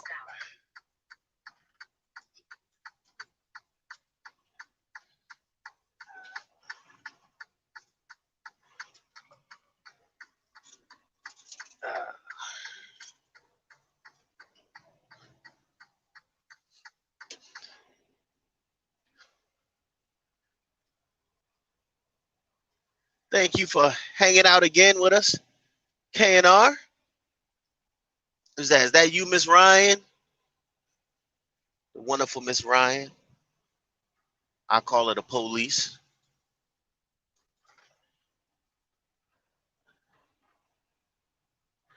But we are cruising along here. Now we on 81. So we're gonna ride this for a little bit. Get around Bristol, which everyone knows in the NASCAR world.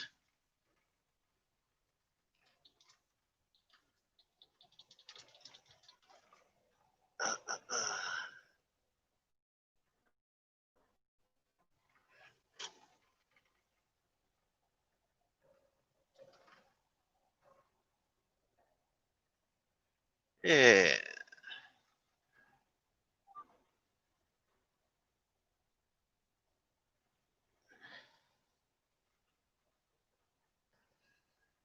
But yeah, I put that link in there. I understand, Miss Ryan. I thank you. I just thank you for hanging out here. You know what I mean? That's why I count the blessings. That's easy. That is easy. But we just motoring along here. Yeah, uh-huh. Yes, ma'am. I do.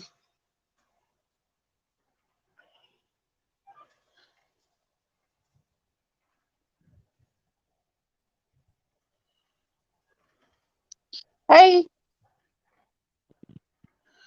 All righty.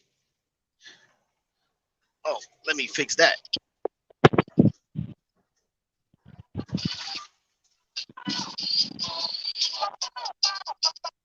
all right. Now,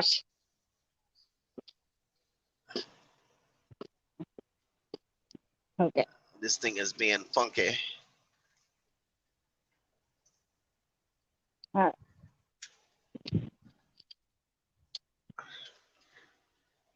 We just trucking along here, people.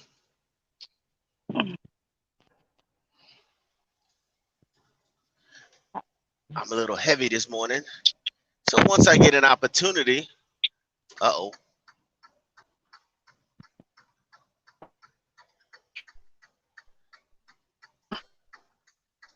Okay.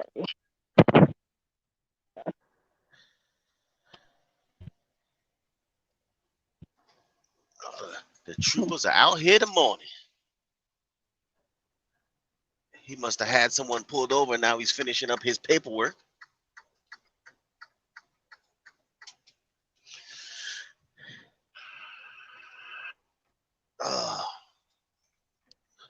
Hopefully y'all are enjoying this ride in Virginia.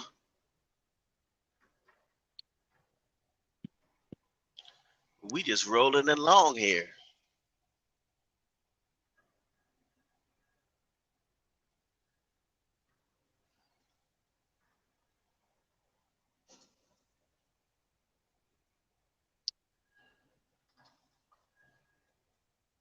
Do you have an app that tells you what someone says in the app, says in the chat?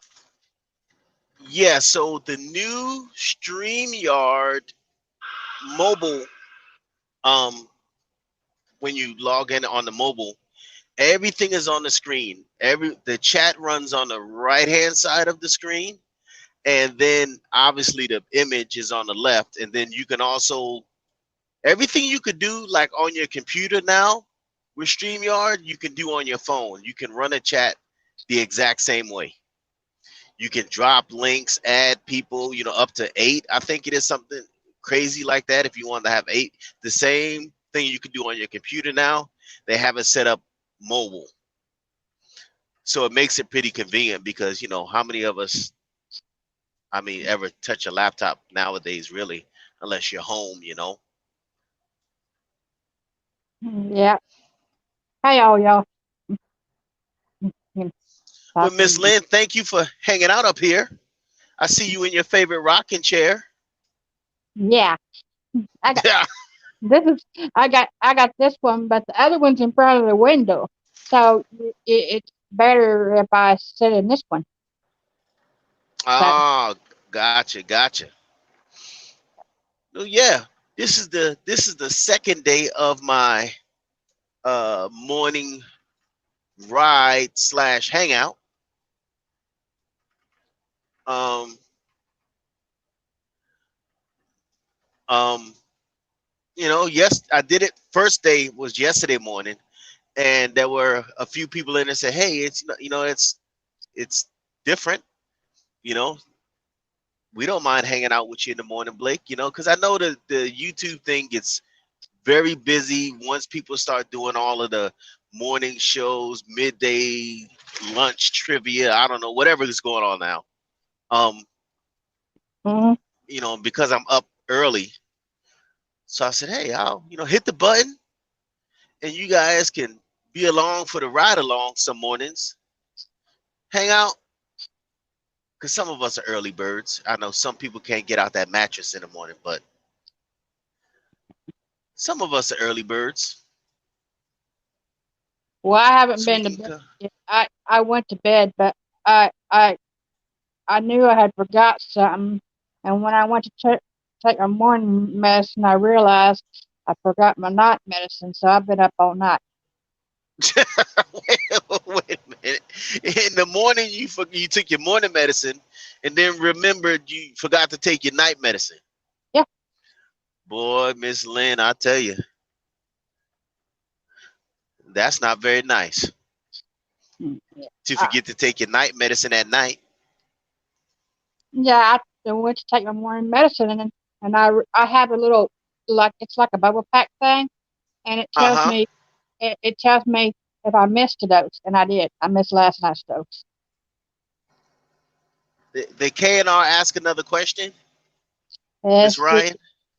see, I believe, yes. Let's see. Uh, sorry, I meant, does it read the chat to you? That's what Ryan said. He Okay, said, no, it doesn't. It doesn't like read it out loud like that text to speech kind of thing. No, if it does, I don't know how to turn that on. "Do you got Um, voiceover? I'm sorry. Do you have voiceover?" Oh yeah, right. Okay, Lynn. I Voice over. is like like for example, someone who's like um blind but cannot read the the text. They got voiceover. Uh huh. It Oh. it reads the it reads it to them. Oh, does it now? Well, yeah. I don't know. I don't think I'm that tech savvy. Well, I learn a lot of things watching movies. I don't think I'm that tech savvy, Miss Lynn. I'm just saying. You know. I I know about it. I just don't know how it works. Oh, okay. Yeah, I I know don't. it reads the chat. I know it reads the Reads it to you. yeah, but Mm. chat, yeah, you're going to have to get somebody smarter than me to know that how it works. Oh man, I I learned it watching a movie. forgot to pour me a glass of sweet tea. Good night. Like Hold on here. there's an app that you can get that will read the chat to you. I'll Yeah, give that information that so you can have it while you're driving down the road. yeah. Well, hold on. I forgot to pour me something to drink here. I don't ever like driving without having something to drink, just in case. You get the coughing or something and you don't have nothing to drink, then you're stuck. What we got here? Oh, let me see here. While I'm parked here, did I do that right? There you go. What's going on, Mr. James C? He says he's there in the Good uh, morning, drink. Blake. Okay, Miss Ryan, thank you. You'll give me the app that can read it to me. Yeah. While I'm going, hey, I appreciate it. I gotta pour me something to drink, man. I can't be going down the road thirsty. That is one thing I do not like doing. Got my flashes clicking away.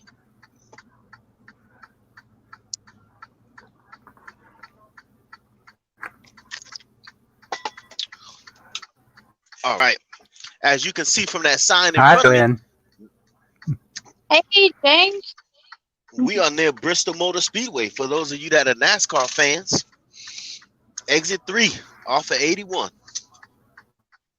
that's got to be like far between the rest stops and those hills. It's got to be far.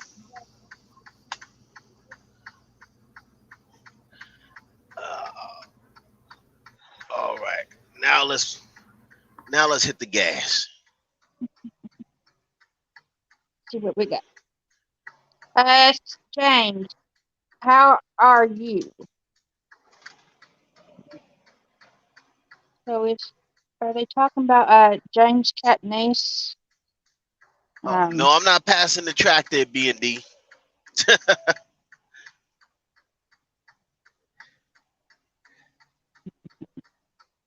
Yeah. No, we hitting the gas. And we're going to be about 5 miles. We'll be crossing the state line here. Because for those of you, if you don't know, Bristol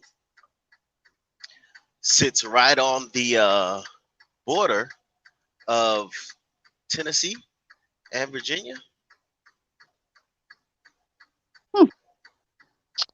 Wow.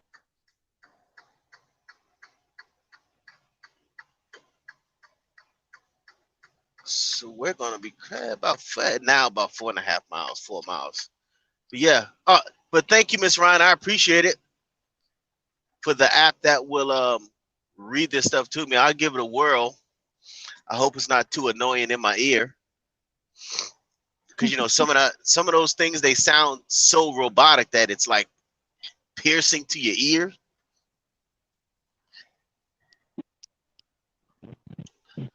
All right, Mr. James C. I thank you, sir. Hey, I thank anybody for coming to hang out with me. Shucks, I don't think I'm somebody super special. I'm just old Blake, that's all. That's the way I see it. But yeah, I said, hey, see if anybody wants to hang out with me in the morning before everybody gets busy in their day.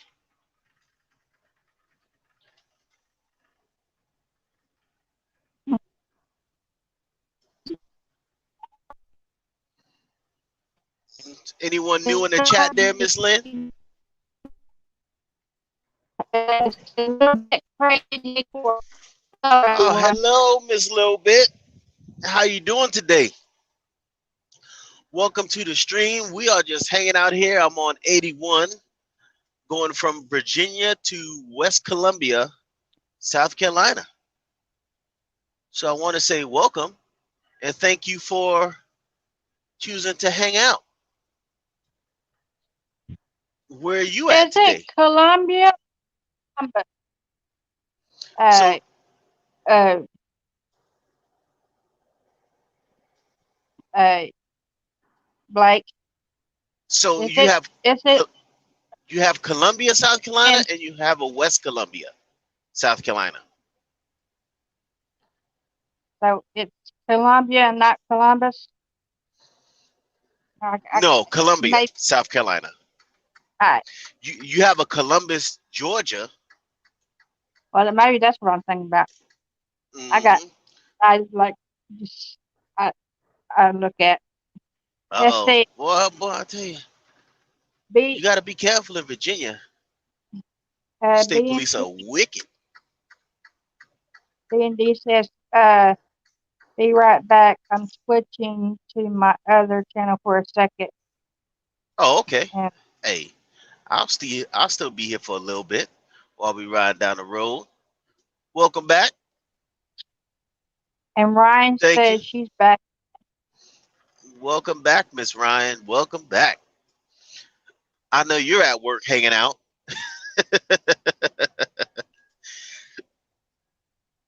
I know they can't. They're gonna be full timing soon. Ooh, wee oh wee. You know, I'm sort of like the opposite. You know, yep, here we go. We're gonna cross back into Tennessee here.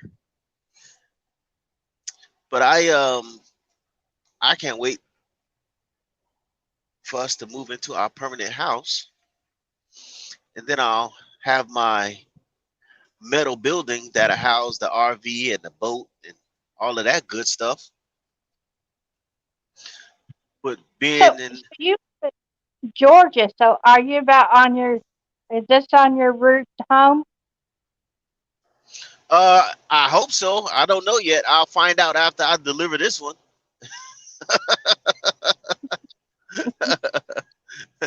I hope so, Miss Lynn. I tell you. Welcome to Tennessee, everyone. Blake, the feature is available on Nightbot. Okay, I'll check it out. I'll definitely check it out today. NASCAR in Bristol this weekend. James Knies said that, and Cindy said, "Congrats on 300, Blake." Oh, thank you, BND. You know, wait a minute.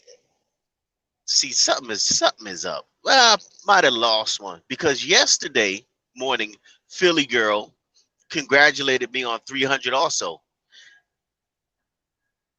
And then now this morning, B&D is congratulating me on 300. So maybe I hit 300.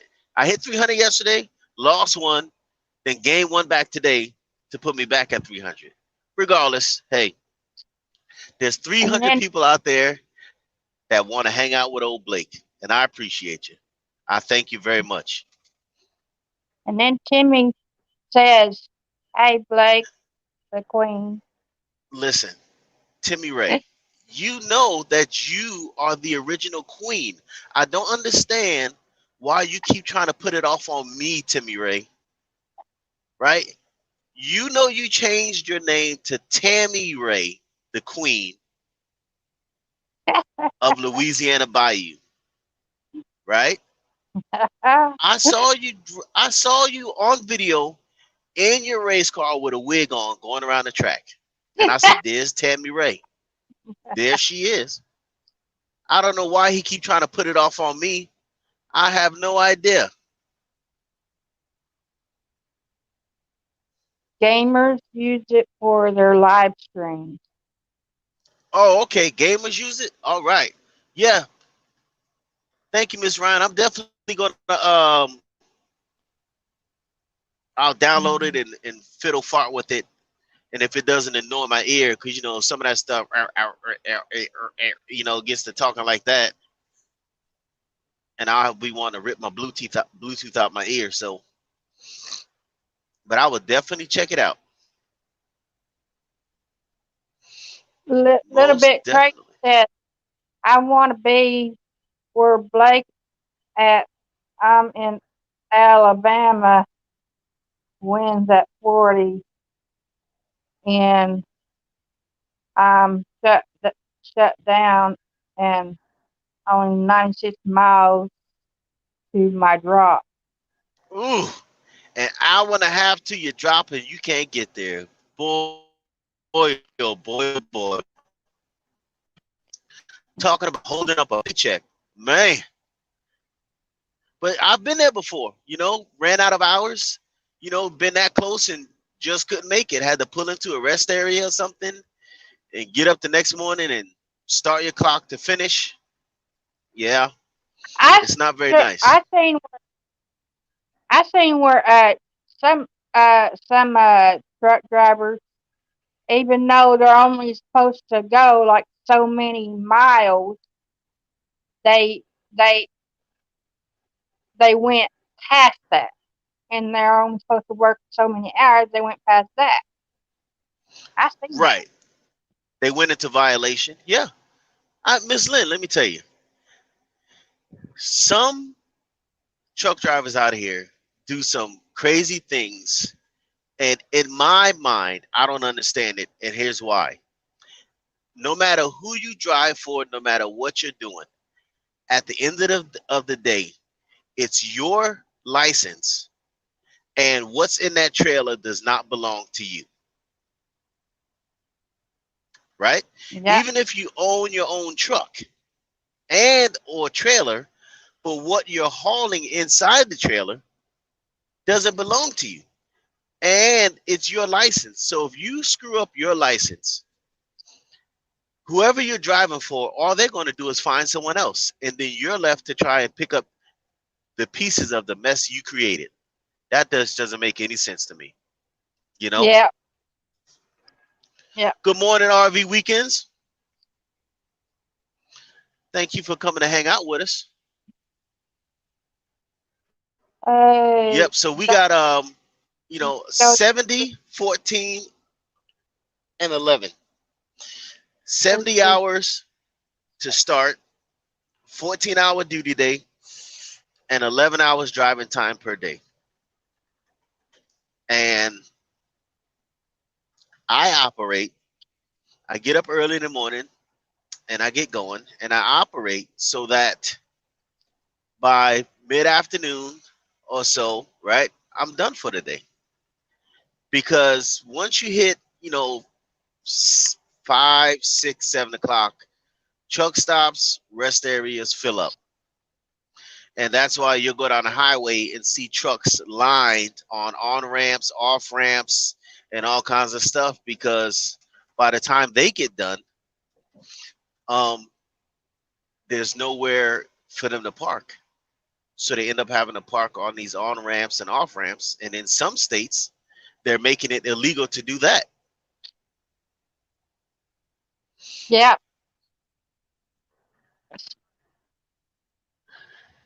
it's so true. RV weekends. What you're hauling is never as important as another person's life for your Yeah, future. that's correct. RV Weekends. I'm trying to tell you, I don't, this is, so you'll hear people say, you know, trucking is my life or trucking is my world or, you know, whatever.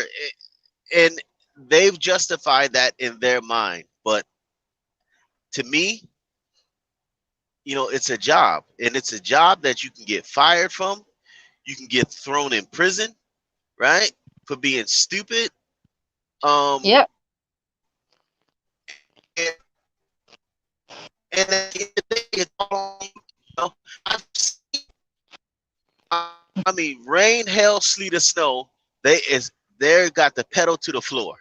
And I'm saying to myself, I've seen them down the road in the ditch.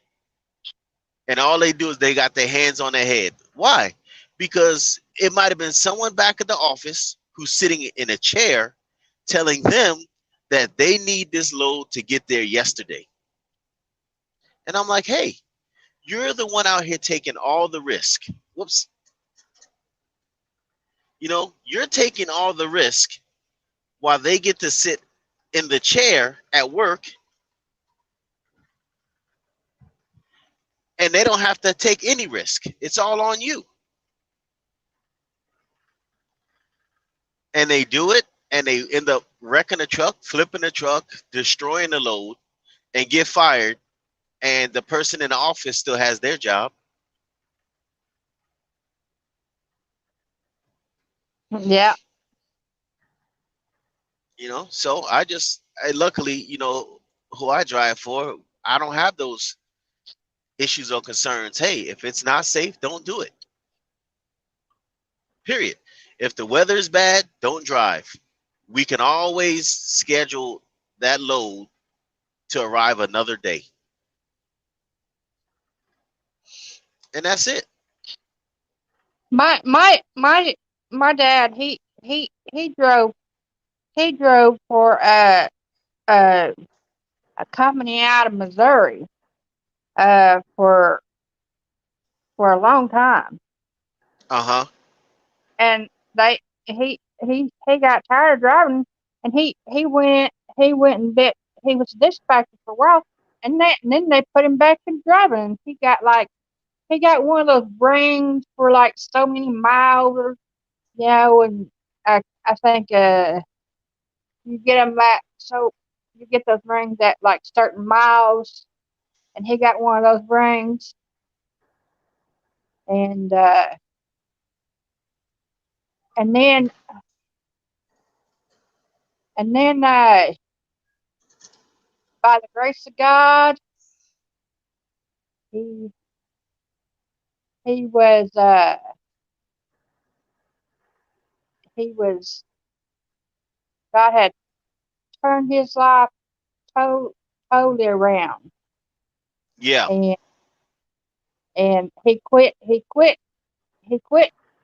doing truck driving for, you know, going that didn't have to do with farming, and then and my mama said it was like divorcing one man and marrying another. Yeah. I mean, you know, some of them get wrapped up. I mean, Mr. James C., you know, he drove for a long time, you know, and he's, you know, I mean, he's a wealth of knowledge. Anyone who's been out here on this road, you know, doing this job for a decent amount of time, you know, they're like an encyclopedia. They've done a lot, they've seen a lot, you know, and if you're willing to listen, they have a lot of information to give. But out here, you know, a lot of these drivers, it's, you know, they're on the highway, you need to move out their way, and, you know, their truck goes 80 miles an hour and you need to stay out their way. And those are the ones that a lot of times come winter time, you know, you see them in the ditch, off in the trees because they were going fast, or they end up, you know, killing someone in the car because they go so fast, they get right up on the bumper, you know, and people are not hesitating to call the state police or the local sheriff if you've got someone, you know, what, tailgating them, right? And say, listen, this crazy truck driver behind me is damn near trying to push me out the way, you know? Yep. And they will and I mean it's rightfully so, because at what point do you feel that you own the road? Last time I checked, the road either belongs to the city, the county, or the state. Mhm. That's what I tell them, you know. Nobody owns the road. The city, the state, or the county owns the road, you know. Yeah. So, but I mean, they're willing to risk their lives for the sake of what's in that trailer. I think it's idiotic, but it is what it is, you know. Yep. So that's why I just mind my business. James But got yeah, is that outfit for out of Missouri?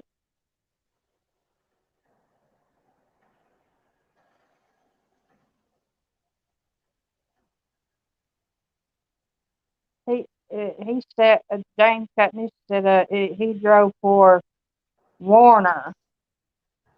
oh yeah, that's right. He did. Yeah, yeah, Mr. James C. Yeah, he drove for the blue, the boys in blue. Now they got light blue and dark blue. You should just be dark blue, but now they got a light, like a light, or really light blue, also. RV weekend in Tennessee this morning. That's a question. Yeah. I started off in Virginia, just crossed over into Tennessee back there, en route to West Columbia, South Carolina.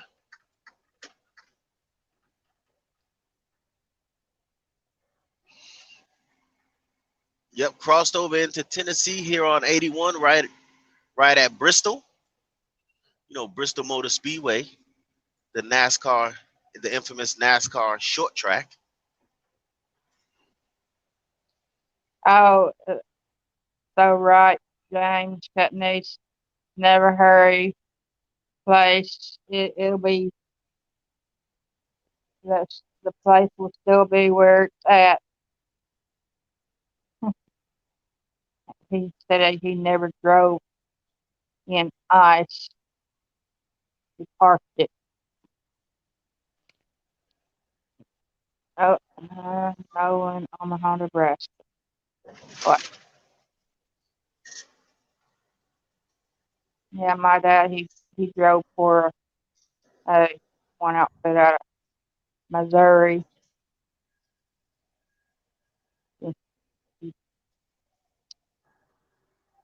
But when he was driving, when he was driving, he was sober. When he was home, he was drinking. And Yeah, so he had a definite line. He knew,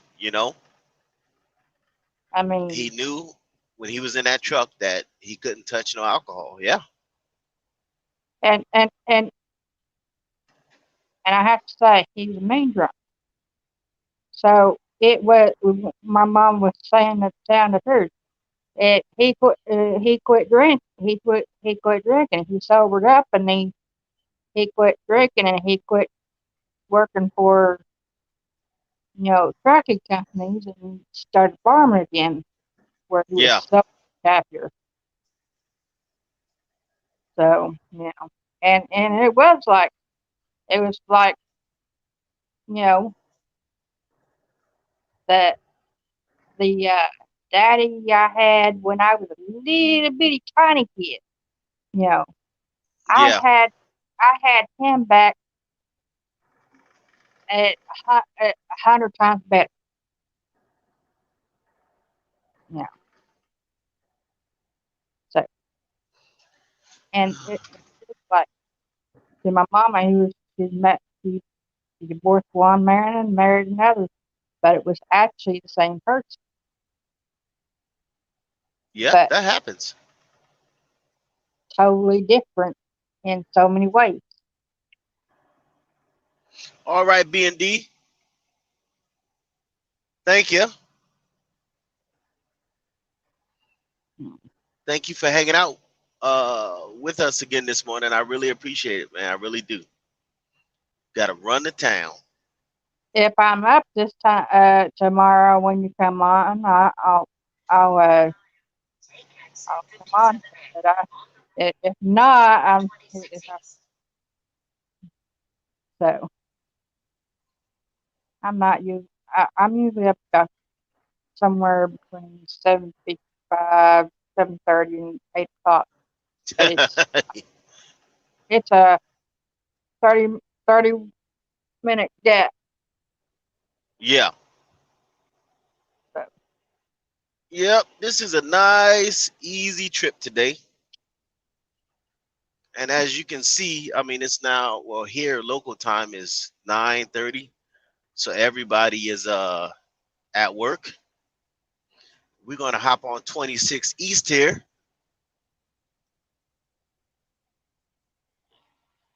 '81, we were on 81 South. Now we're gonna hop on.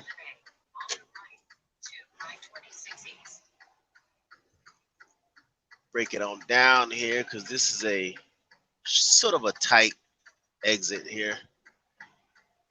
You can see the that what signs. circle ones?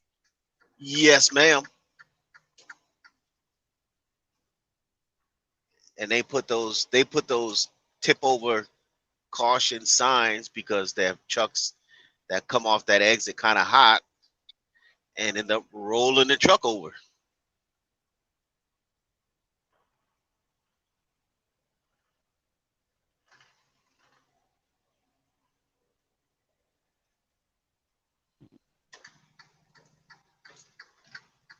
We got some of those here, but you know, it's just not as close to me. But, Yeah. you know,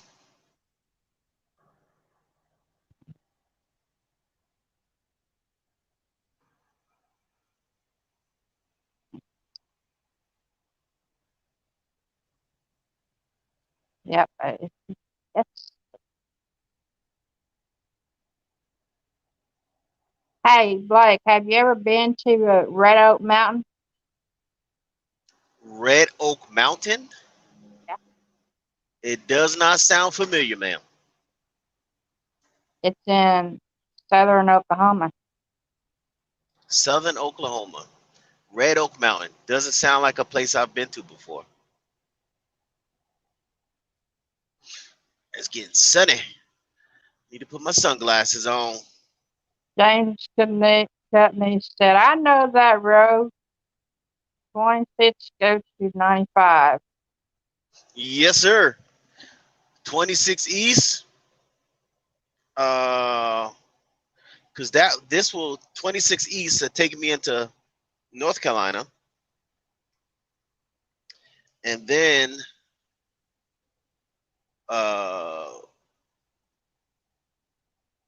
hit 95 and then I think 20. Because I think 20, we'll have to hop on 20 to run into Columbia. Put my sunglasses on here.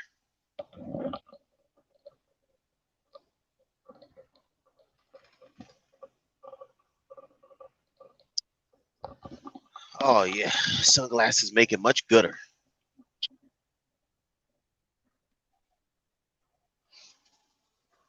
What?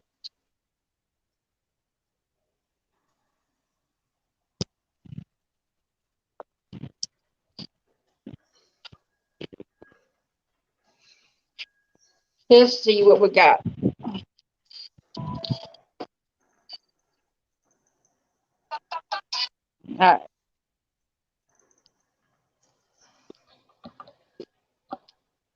Let's see.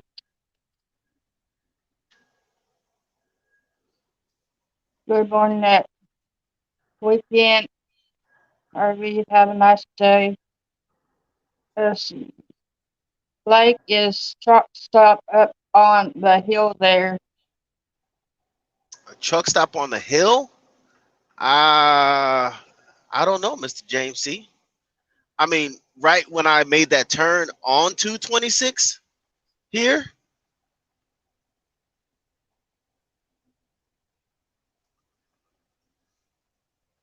You're right, Blake. It is 20. Yeah, that's what I thought. 2695 to 20. And that'll take me into Columbia, West Columbia. And then it shouldn't be long from there.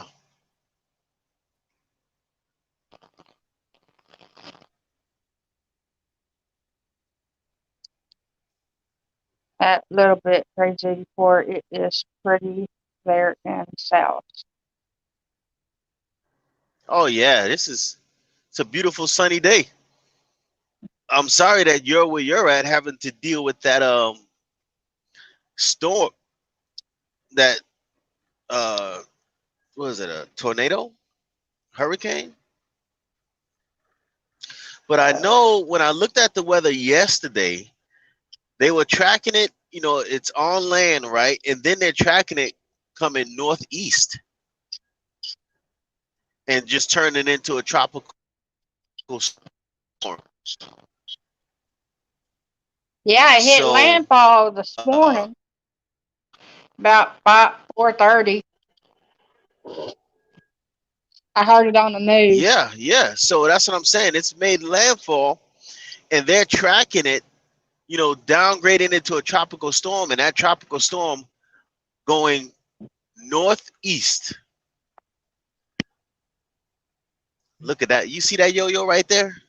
He went from the left lane, cut across me, into that right lane to get over there for 75 when there's no one behind me. I'm telling you.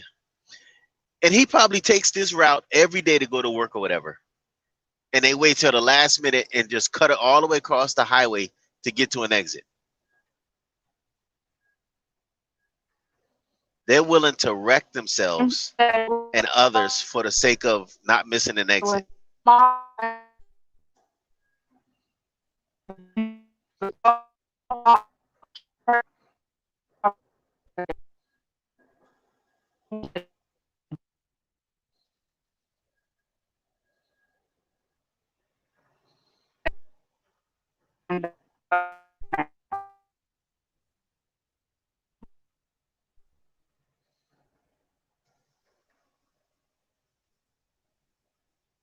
A hurricane. Oh, a hurricane.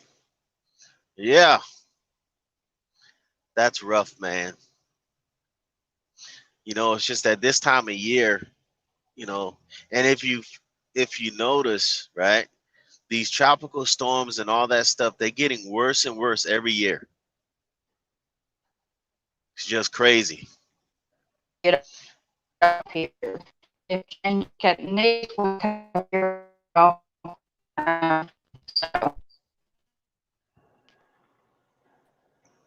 Oh, I don't know what's going on with you, Miss Lynn.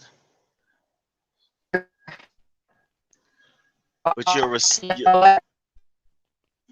reception has gone away. Oh, there you are.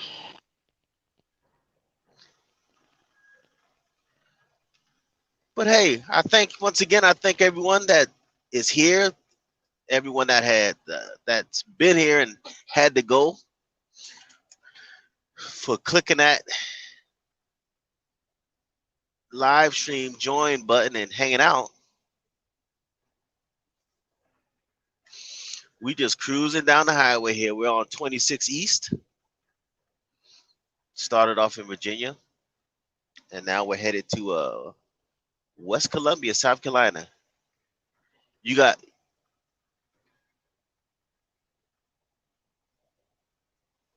oh. So soon as you deliver that hour and a half away there, then you got to come across.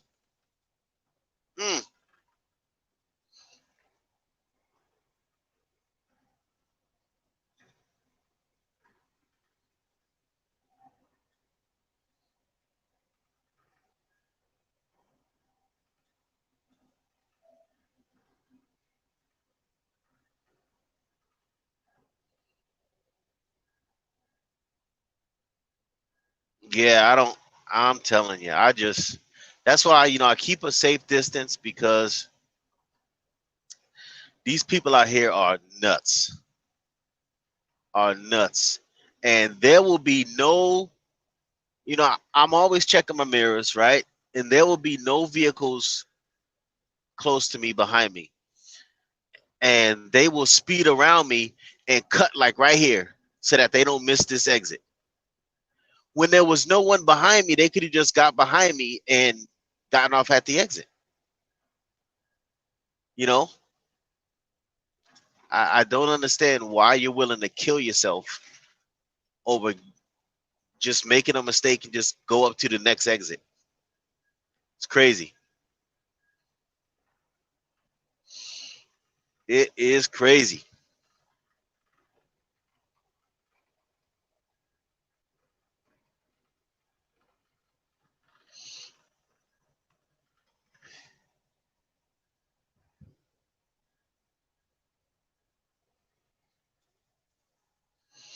For you as an RV hauler, a little bit, I've seen truckers, I mean, get right up onto the rear of a trailer that you're hauling. I mean, if you even tap the brakes, that truck is going through that trailer. It's ridiculous. It's crazy.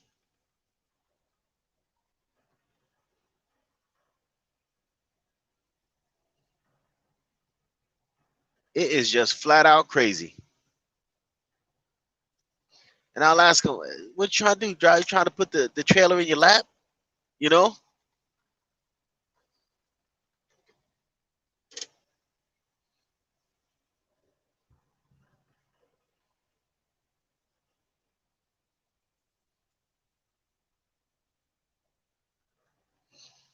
I mean, yeah, one idiot, one fool will cause the whole highway to get shut down. It's raining and they're doing 80 miles an hour in the rain. How long do you think it's going to take for that truck to stop and you doing 80 miles an hour in the rain?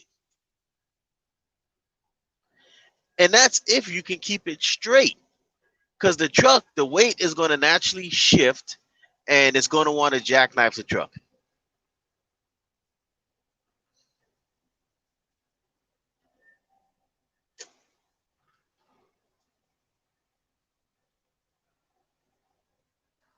And they do it anyway. They just out here acting foolish.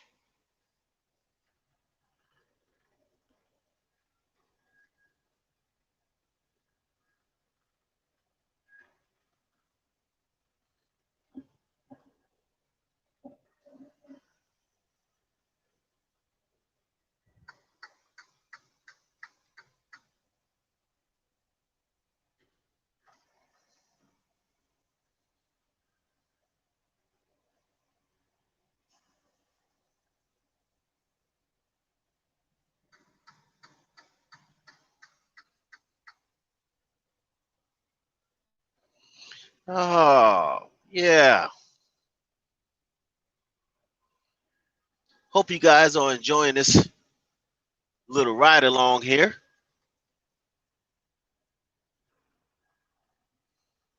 En route to West Columbia, South Carolina. That's what I want to be doing, mowing grass. I don't know about you guys, but for me, mowing grass is relaxing.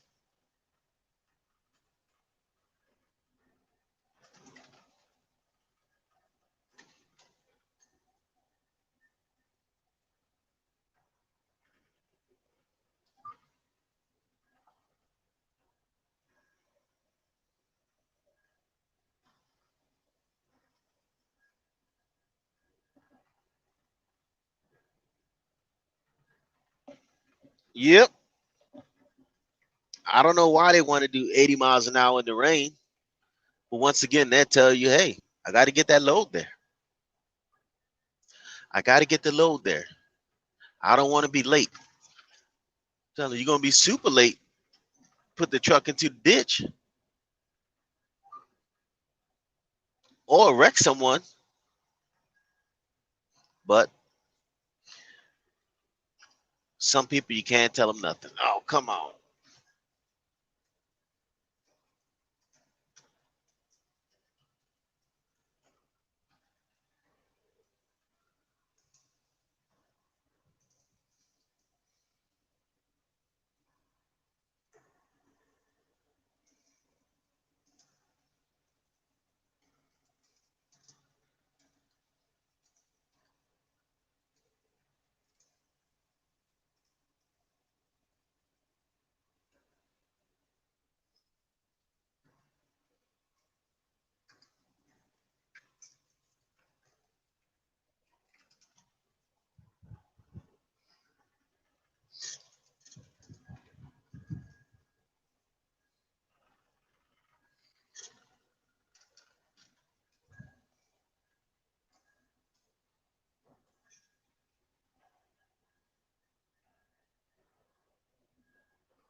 Hopefully, you guys. This is a nice view. Where are we at here? It's not going to. I don't know what this little town here is called. Looks like a nice little town. East Mark Street. No.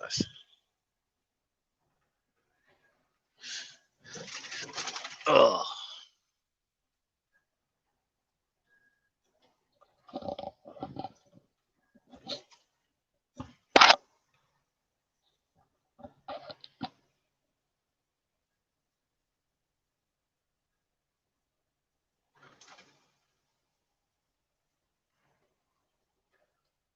News Channel 11. Oh, what we got here? Food.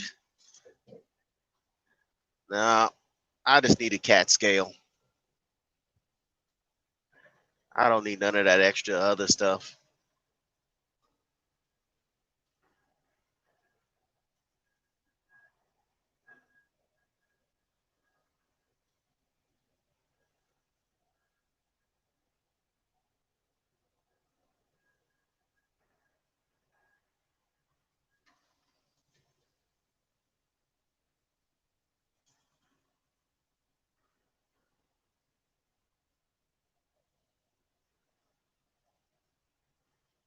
Everybody's talking about the Mayberry meetup.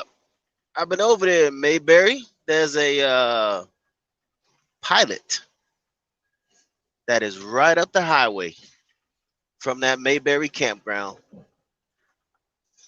I've had to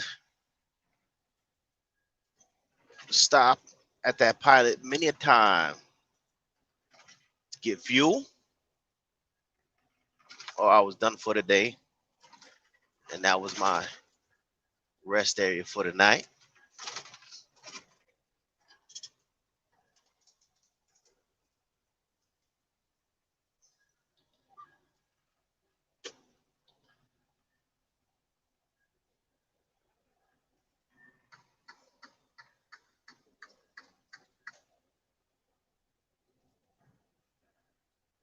You know, around this person, he's only doing like 50 miles an hour in a 65. I don't know what that's about, but maybe he's on the phone having a conversation. Just don't know.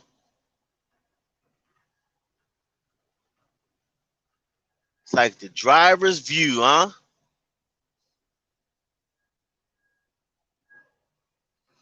Like being in the driver's seat.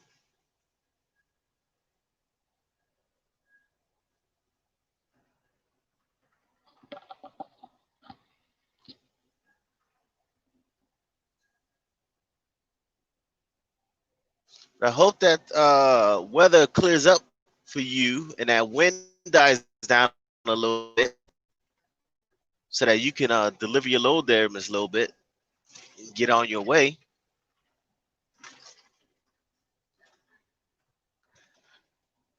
Because I know people are about dying waiting for their RV to be delivered to the dealership.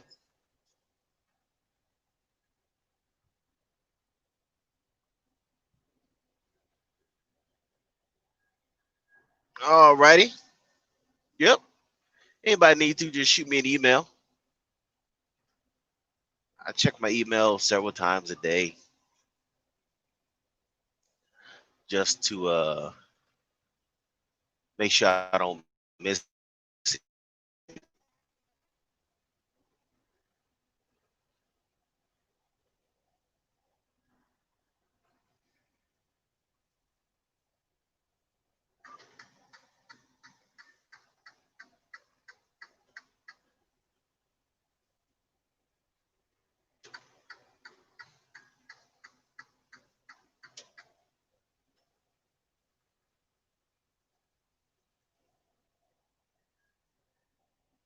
Appears we still got a few in the house.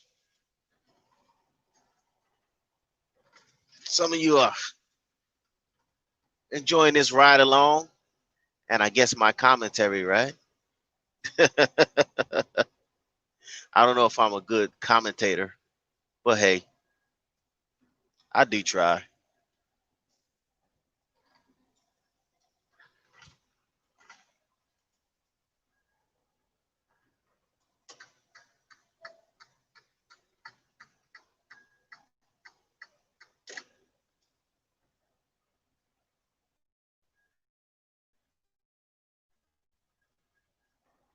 Work our way around this here traffic.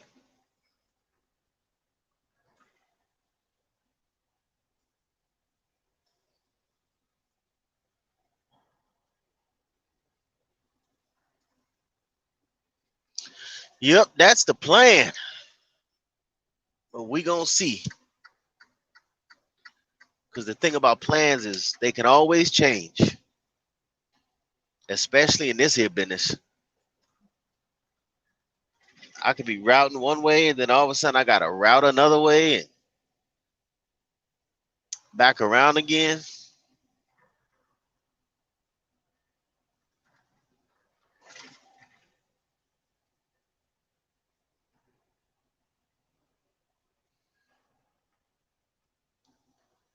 Hey, good morning. It's about time now. Hey, thank you for hanging out.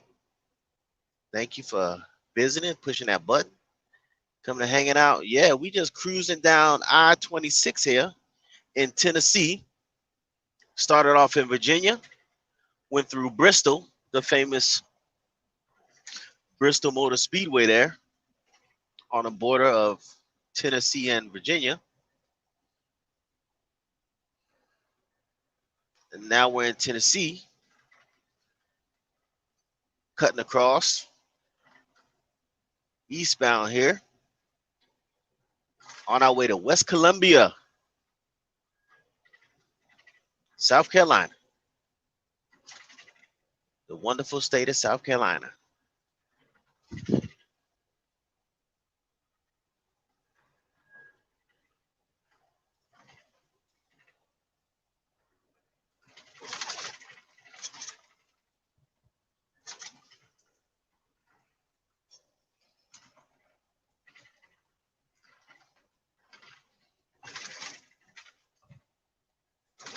Man, this road has gotten a little bumpy.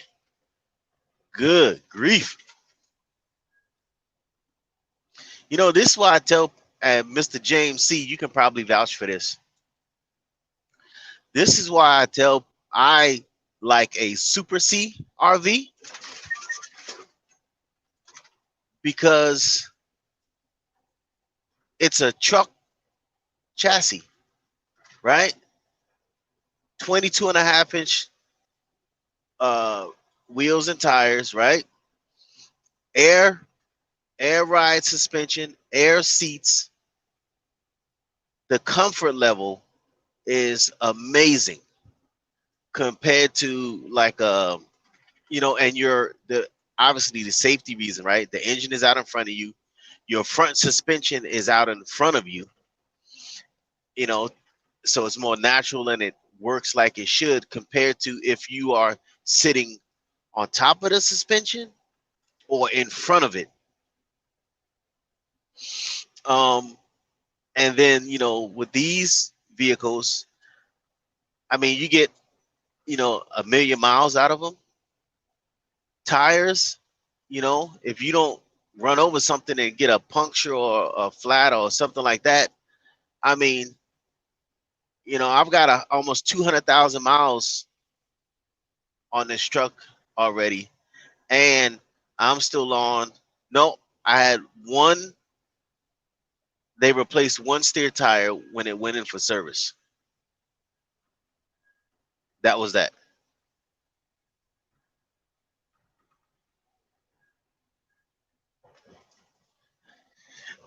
Oh, well, I just missed you. But yeah, Super season. I mean, even if you, so, you know, if we start at some of the cheaper Super Cs, right? So I think it's like Nexus or somebody that uses the International chassis, which I'm not a fan of International at all. I mean, they are one of the worst semi trucks. They had a few years of, I mean, just mechanical issues. So I don't have much faith in International. I prefer, obviously, Freightliner, Kenworth, Peterbilt, Mack, something like that. But the ride is so much better, you know, if you can afford one. You know, what's the other one? Excuse me, the J. Cole Seneca. I want to say is the other one. You know, those are really not. I mean, I was Freightliner chassis. Now I don't know the J. Cole Seneca build quality as far as the RV portion of it, but the engine, the chassis, and all that stuff is golden.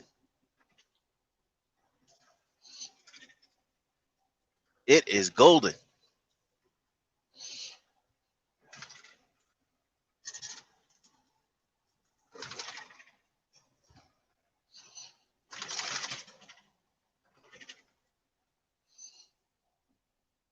Yeah, if I were to buy an RV, I would definitely be praying for a Super C.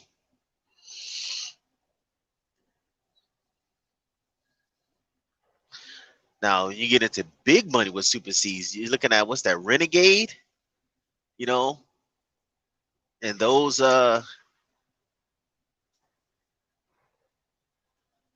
yeah, I mean, I'm telling you, I I can look at an RV and not feel comfortable with that, nothing but that big windshield in front of me.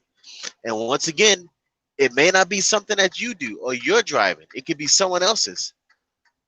But to go into it knowing that I only have 6 inches of nothing in front of me, you know, if that, I mean, whatever the thickness of the dashboard is, that's about it, right? You know, if somebody causes you to skid or something like that, I mean, there's literally nothing in front of you to absorb any of that, you know. But that's why we have options to each their own. I wouldn't purchase one.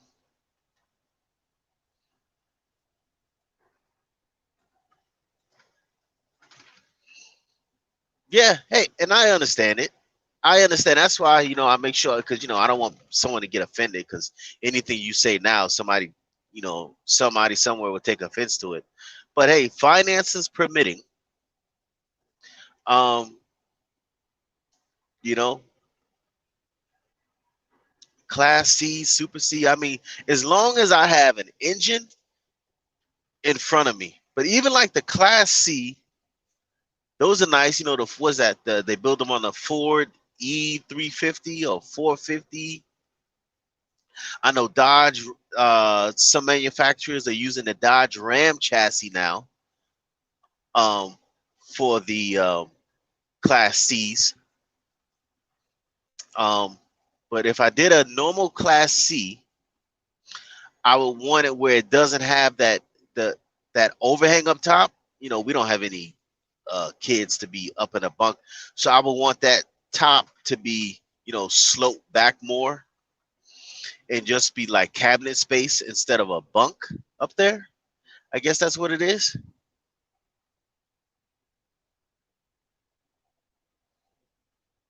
You know.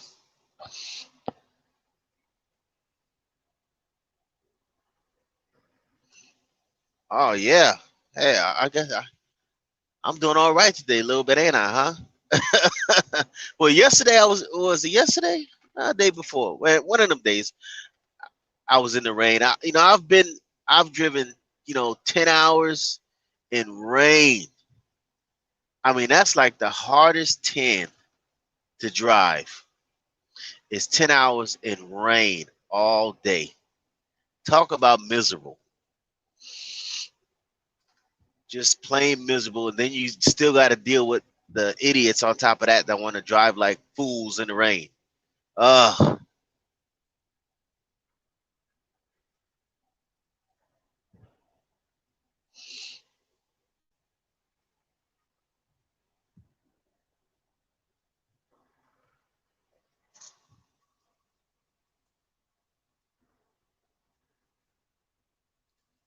Win a lotto. What? Hold on, Mr. C. You trying to get into my pocket there, ain't you?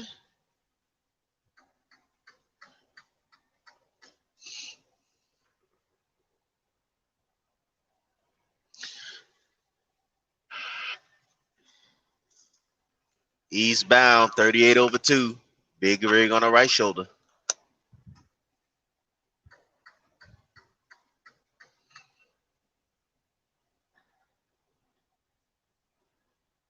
That's how we do that.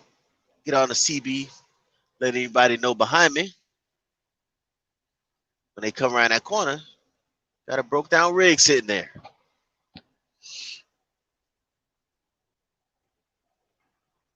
That's who we have. Yeah, I definitely don't like that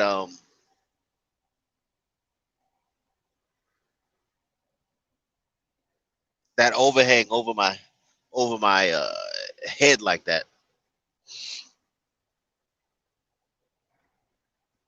I don't I mean I would assume, that it would affect your fuel mileage also, because it's like a brick in the wind up there above your head, and the wind has to hit it and then work around it.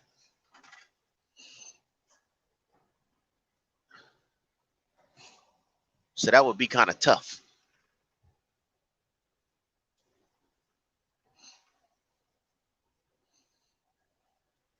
That would be kind of tough.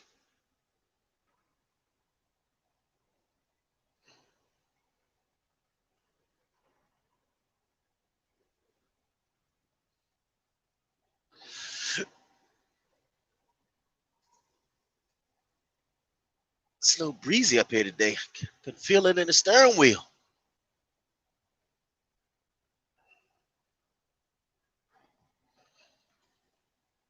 So before we cut, as you guys can see what's coming up in the mountains here, we're going to go uphill a little bit. So have no fear. If my signal cuts out and you lose me, just know that soon as I just leave it sitting there swirling, and then it'll reconnect and do its thing. So if you happen to lose me, just know that I'll come back. It'll come back. I won't ever just shut it off and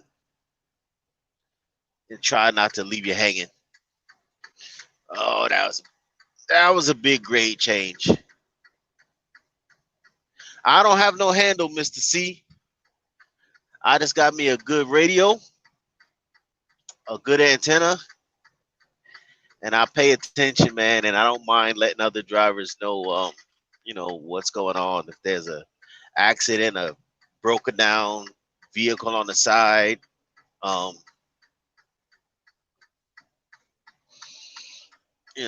just try to be courteous to other drivers.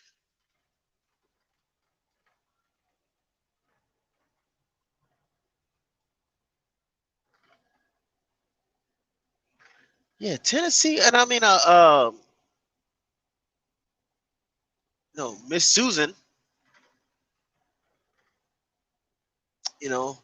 they used to live here. Now they're about to be full time in their big RV with the towing their pickup truck behind it. Tennessee is nice. Then they're known for their nice whiskey, their distilleries, but they've got some nice, really nice scenery.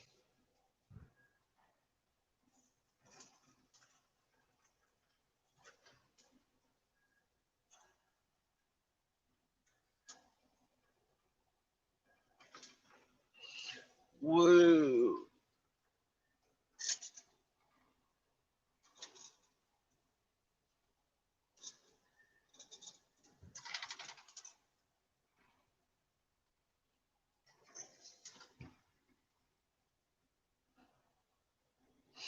Well, hello there, Miss Sue. Thank you for coming to sit in and enjoy this ride. We're in Tennessee right now. We started off in Virginia, in the mountains of Virginia, and we're cutting through Tennessee en route to West Columbia, South Carolina. Oh, I've got a little radio, Mr. C. I got a Striker 447, and I matched that with a Predator 10K. So the furthest I've gotten out is about 10 miles. And this is a stock radio. You know, I know some guy, you know, they take it to the CB shop and you know, have it done, but this is just right out the box. But I decided, I said, I'm just going to spend the money and get a decent radio out of the box instead of buying something and having somebody do some junk to it.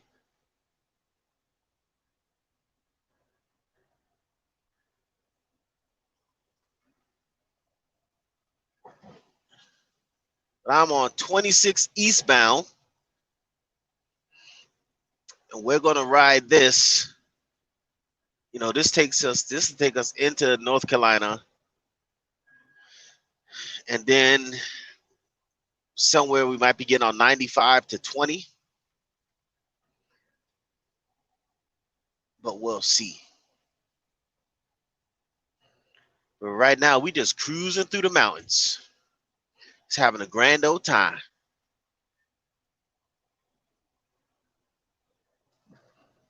Have you had your morning tea or coffee yet, Miss Sue?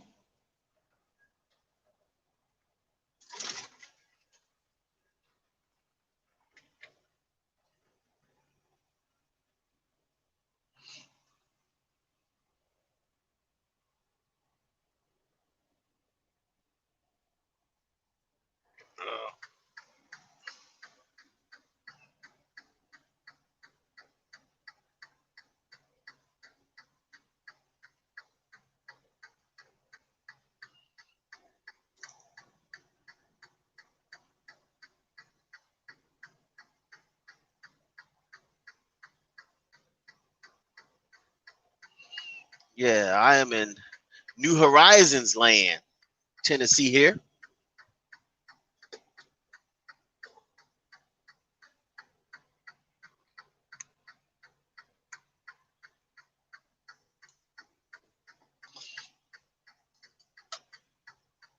Within the next maybe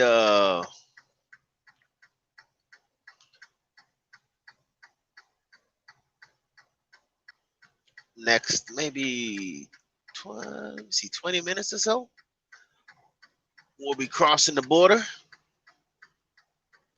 check off another state.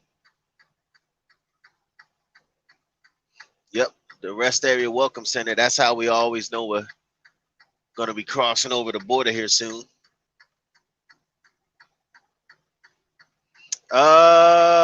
Doing about 30, going up the hill.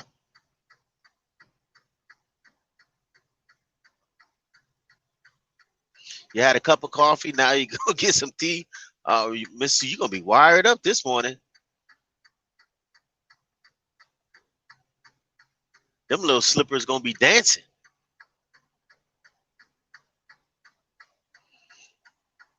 Yeah, I'm loaded full of what is it? I think it's like ironite or something like that, you know, for lawns.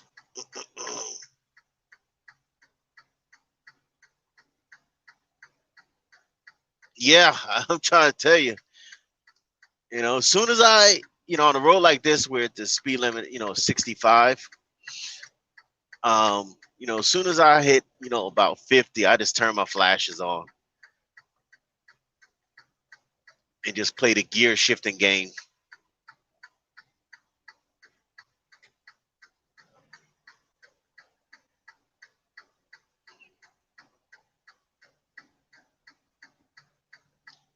We got another one here. Eastbound, 47 over 0, big rig right shoulder.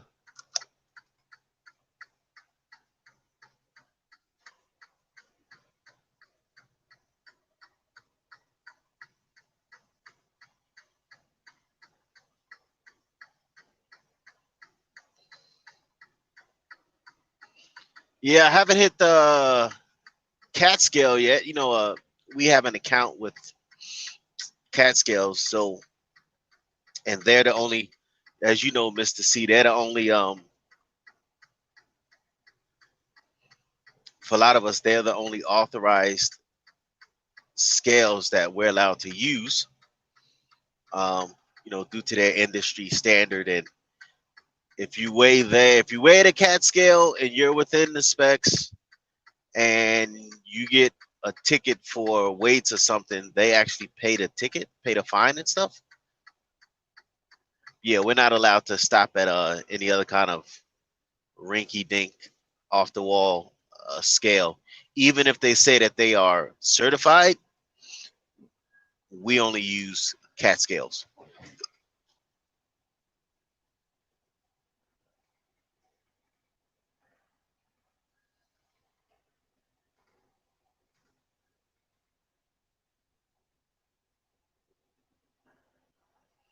So it's about time now. How does your gas Class C, you know, do it at elevations like this? Because you got a 350, the Ford E350 chassis, or 450, one of those two.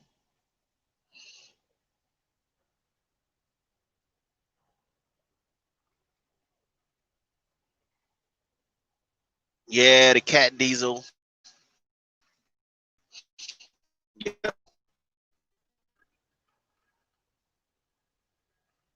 You got the Cat diesel, the Cummins diesel. Now we got the old Freightliner motor in here.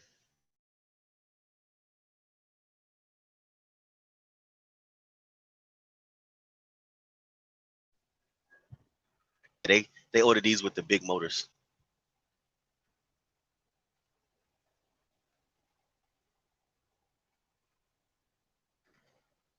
Oh, a little Ford Transit. Oh, hey, ain't nothing wrong with that, man. That thing is compact. You can park it anywhere. You know those vans? I'm trying to tell you, they're not. I understand. I understand their level of comfort. You know,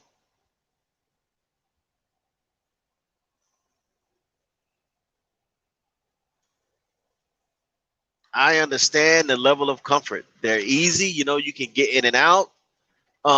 You know, the other thing I like about the drivables is that you can, you know, when you park, I mean, they're safer, I should say. You know, you park, if something isn't right or whatever, you could just hop in the driver's seat and go. You know, if you got your slides out, you just pull your slides in. You don't ever have to leave the RV or the camper. You can defend your space from internally. You don't have to go external. So that makes it pretty nice. Oh, here we go again.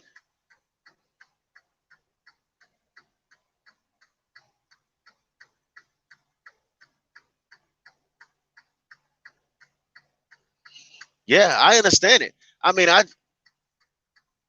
some of those, like you have a Ford Transit, right? So then what's the Mercedes?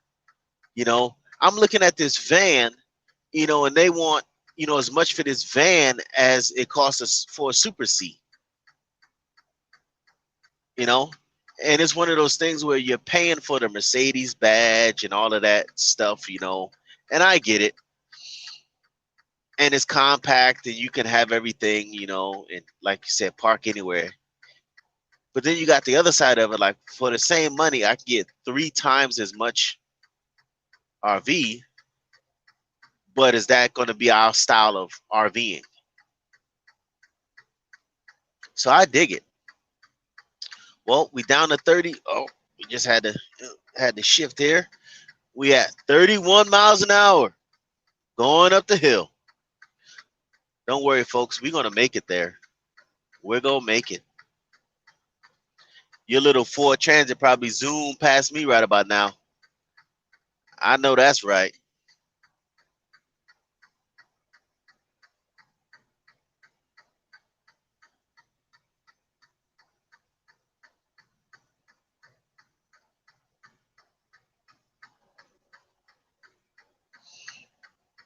Oh, there go my fans kicking in. We got up to about 200 and 20 degrees in temperature.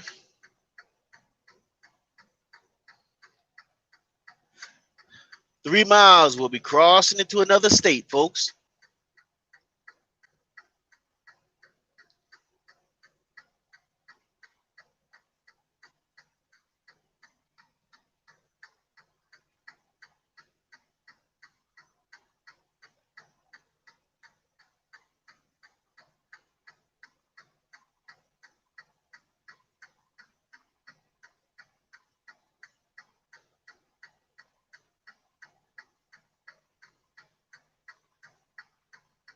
Yeah. So is your you got a V6 or a V8? Because I know there's a few different engine options that with the Ford Transit chassis. It was like the 4-cylinder with the EcoBoost or a 6-cylinder, or I can't keep up, you know.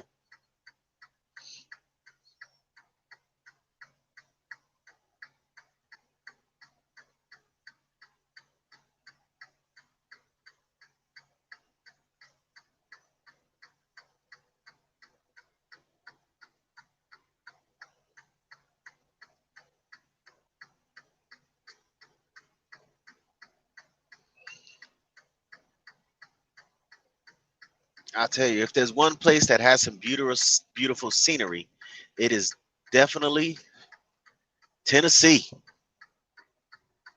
North Carolina too, because we're gonna cut through here and then hit North Carolina. So the mountains of North Carolina.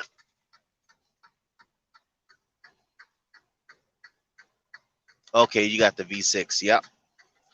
Because they give them so many different options. You can get the EcoBoost 4, the EcoBoost 6, and I know Ford is making good money on that, smaller motor, but with the turbo or turbos, uh, it makes it a little more efficient, a little more punchy.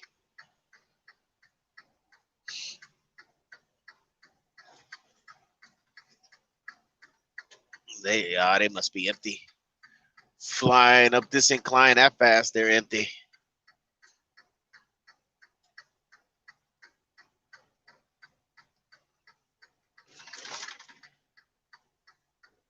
Thank you, Miss Sue. And you see, if you come, like if you drive this way, this is 26 going eastbound. But if you ever travel through here, they have these overlooks. You can see the blue sign there. Scenic overlook about 3/4 of a mile where you pull off and you can actually, look down into the landscape there, on the side of the mountain.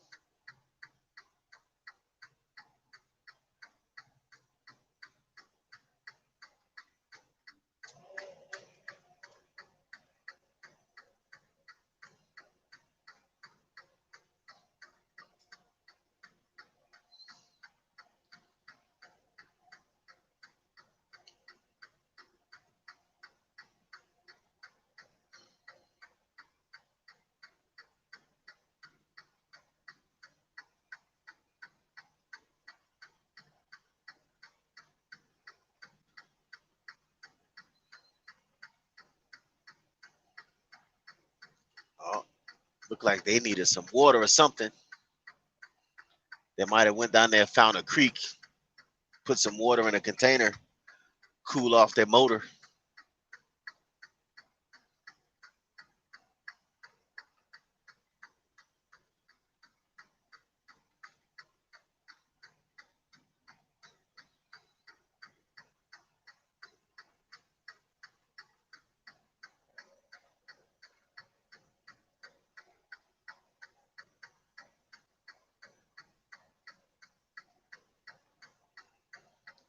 There's the overlook to the right.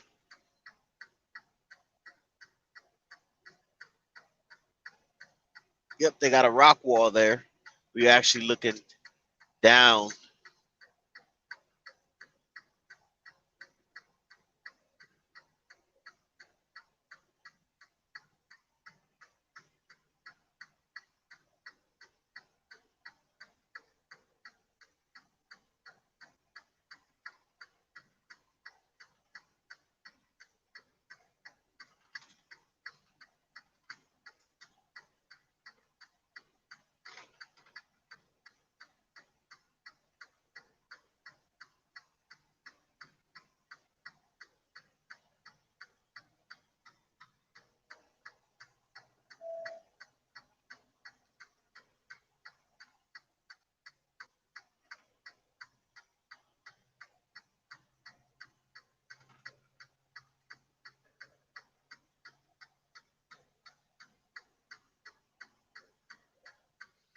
Oh, so high up, my ears just popped.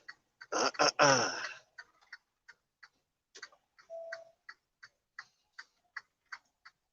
right.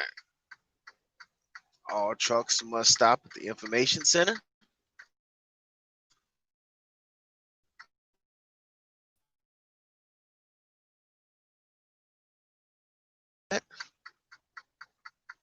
It's telling us that we have 6% grade, 55 miles an hour, and there's 3 runaway ramps on our way down the hill. Stay out the left lane. All right.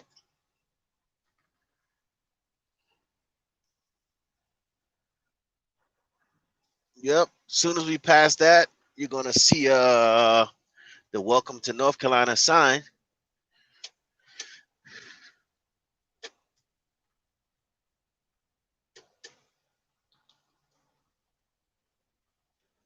There it is. We are now officially in North Carolina.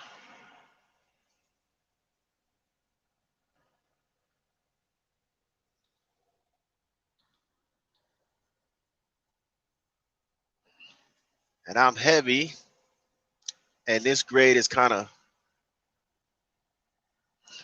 so I'm gonna let the exhaust brake do the work.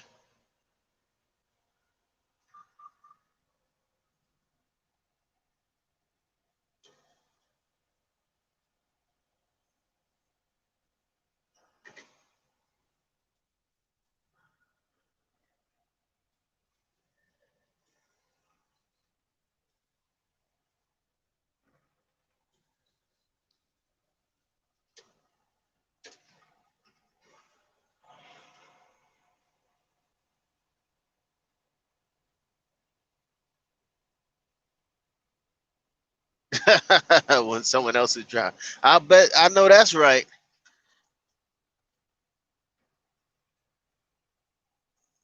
Yeah.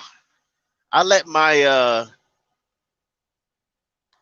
exhaust brake do the work.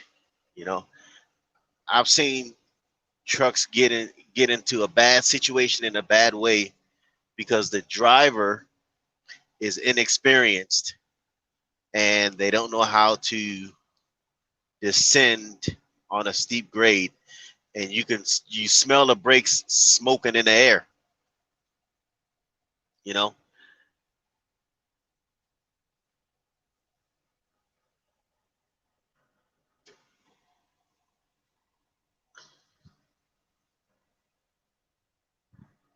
And I just get ahead of the speed before it, and I catch it before it starts accelerating, and then I just basically walk the truck down the mountain.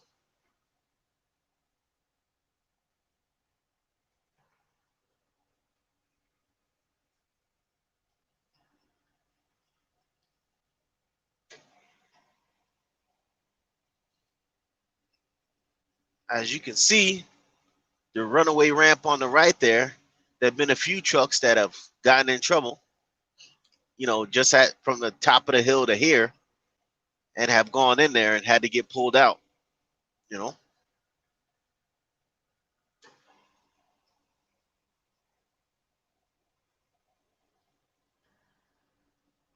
Yeah, I mean, if I'm doing, I've seen it, inexperienced drivers shoot past me. They had to be doing, 65, 70 miles an hour, and they're just pumping the brakes, trying to get all of that stopped. And then, they're in panic mode. It levels out. They get it to stop, so they get off on the side of the road because they know they didn't smoke the brakes. Then they pull the handles and set the parking brake. Now, Mr. James C., if you didn't smoke your brakes and you get to the side and you set your parking brake, that will weld your brake pads to the rotor because the pads are already so hot.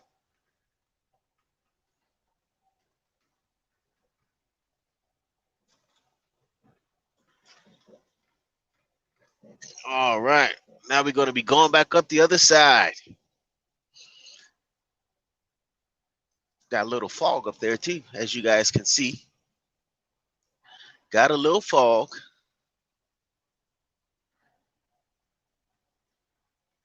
So if I happen to lose reception,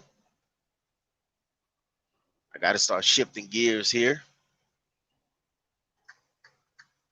If I happen to lose reception, just know that I'm going to keep it running, and it'll reconnect once I get back within reception here. We're going to creep up this side, doing about 30 or so. You guys can probably see the fog in the image.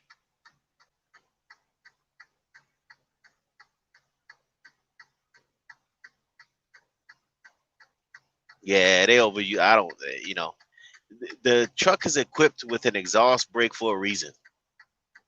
Use it. It's free. You know.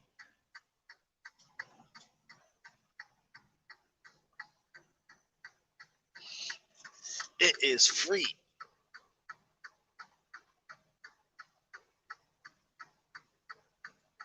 So it's about time. Does your V6 have the EcoBoost?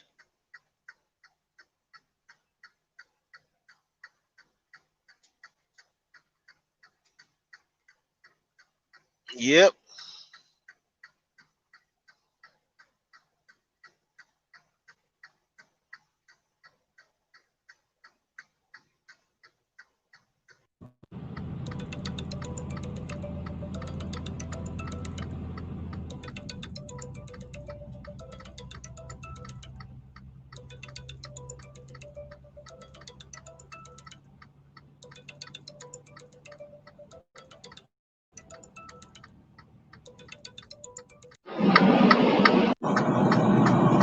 Rest area 2 miles. Oh, you do not have the. Okay. All right. We're going back down another 6%. So I got to get off the J brake here. The secret is the James Needle this. Get ahead of your speed before you start going down the hill. A lot of drivers, they don't understand that, and they wait until the truck is accelerating and they try to catch up. Get on top of your speed before you press the hill, and it makes less work.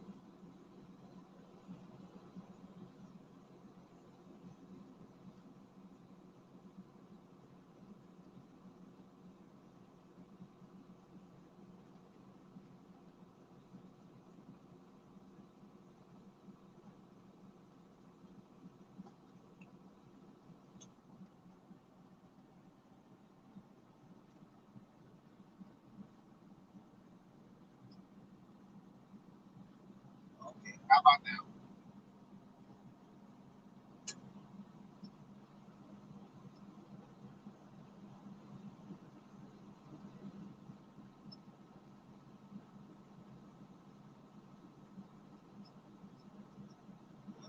All right, let's see.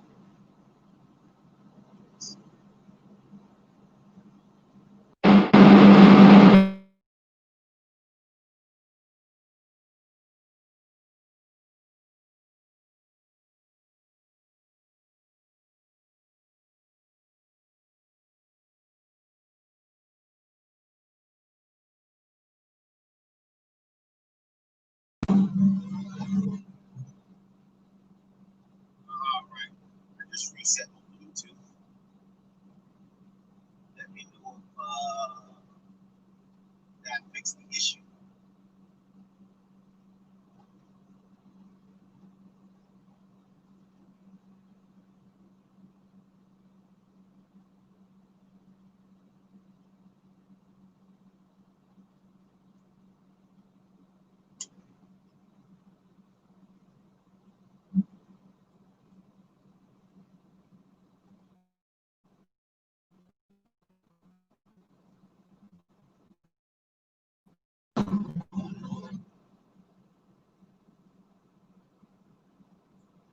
Let me know if that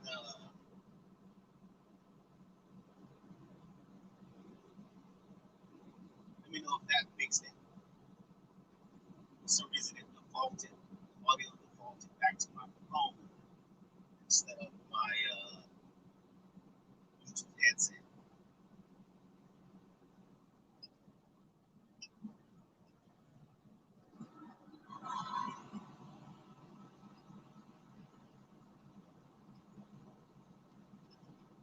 Just let me know if that worked.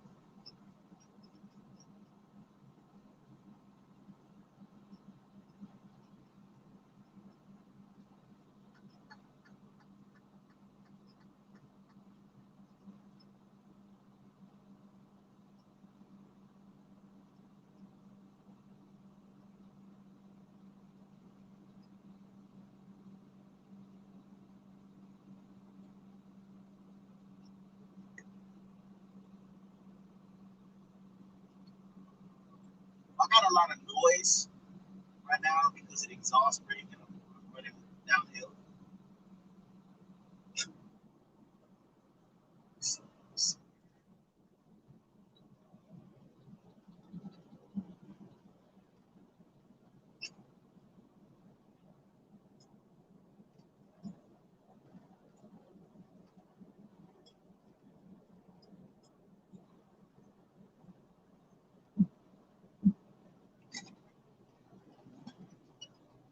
see if I can fix this.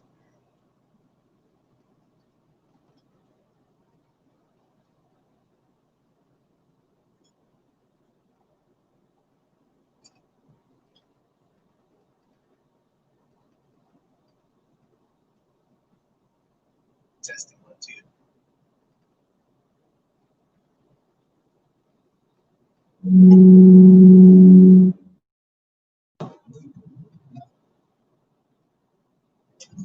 Let me know if that's better.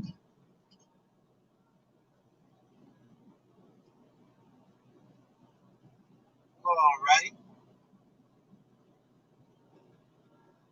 Thank you. It's about time now for hanging out. And the replays. Coming on, Leah.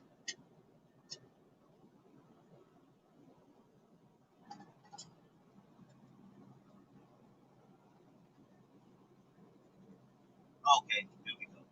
Yeah, it defaulted back for some reason. So I had to just click my headset again.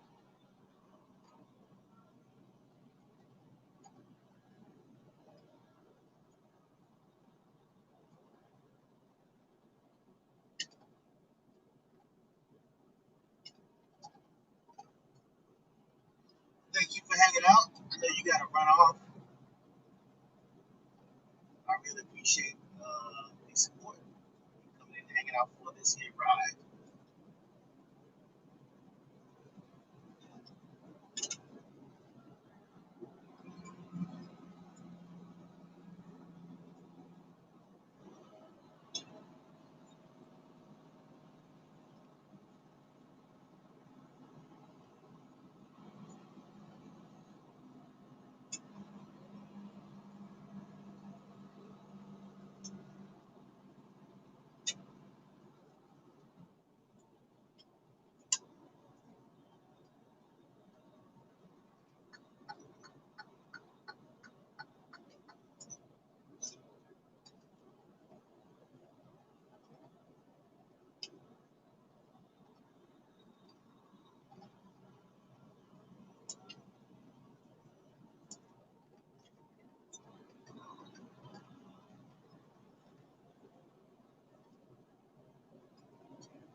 We shall see.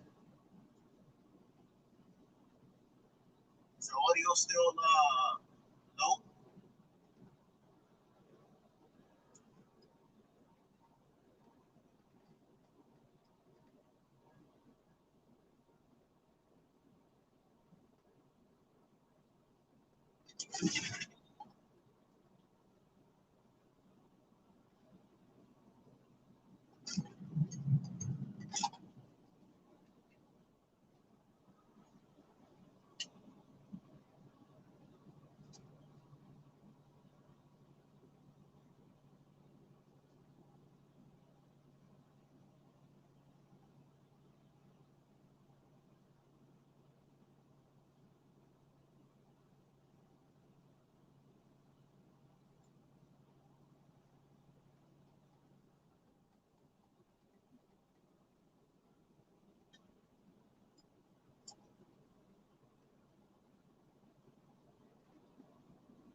Can you hear me now? Or is it still low?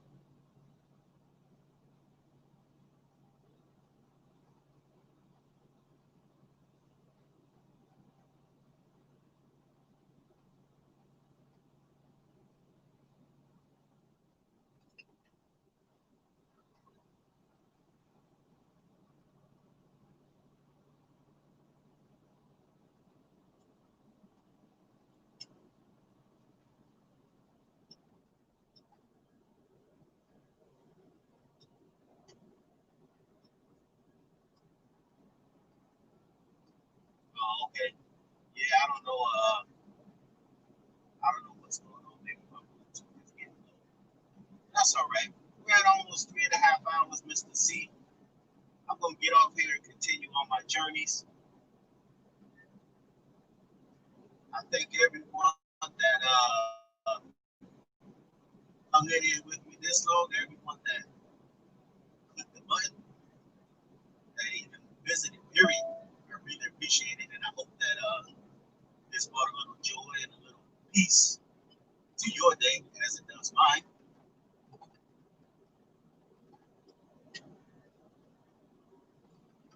Yeah, I don't know. Yeah, my sound is done.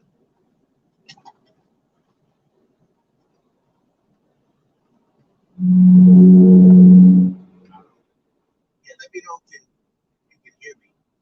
If I'm just talking to myself.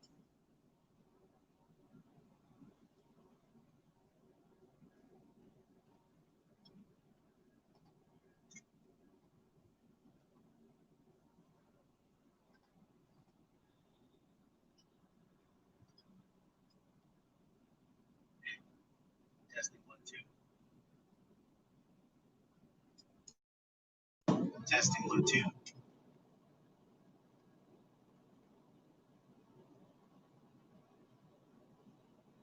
Yeah, I don't know if anyone can hear me.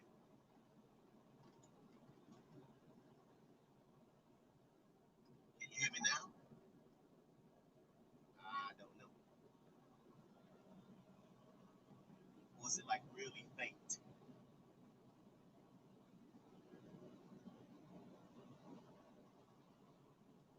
I just let me see, Mr. JMC, you just typed no. No, can't hear me. Okay, I don't know what I don't know what's going on here.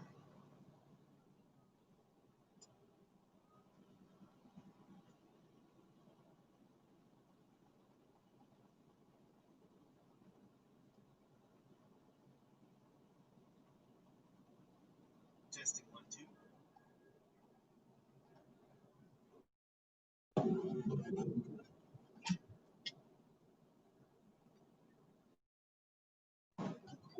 How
about now? Can anyone hear me?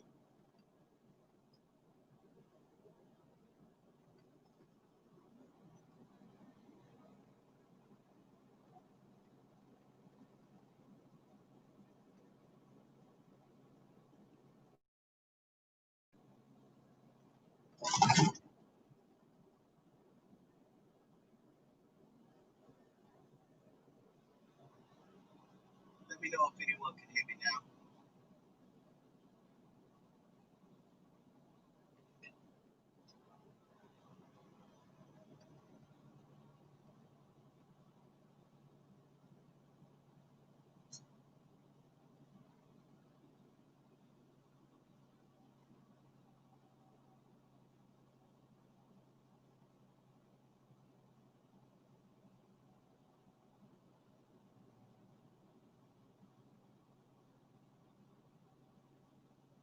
Oh, okay.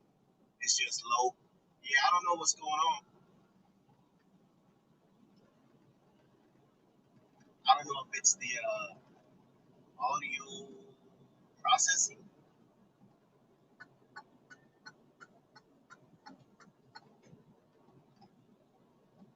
Yeah, it might be my headset mic. I don't know. It's just decided to want to act stupid.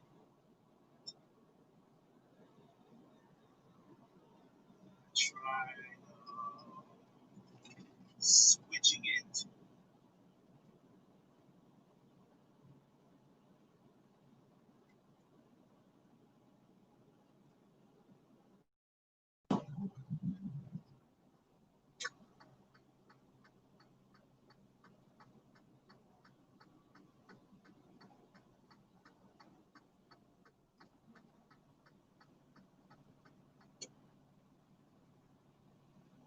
Try switching it here.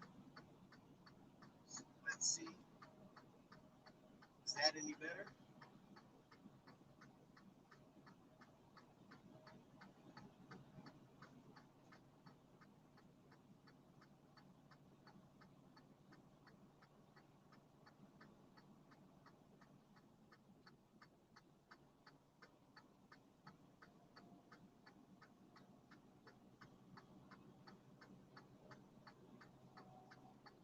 Okay, it's real low. That's all right. We're at 3.5 hours. So since the audio is deciding to act up, I'm gonna go ahead and call it quits and keep on rolling here. But hey, I thank everyone for hanging out with me this far on this morning ride. Hope that the scenery was pleasing to you. No, there's something going on with the audio. I don't know what happened, Miss Sue, with the audio, but something changed and now it's not picking me up like it was.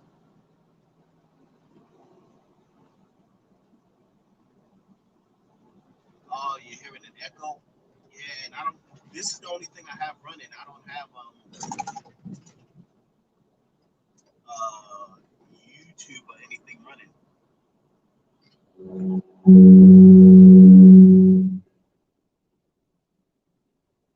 Yeah, I don't know what's going on with the audio, and I don't want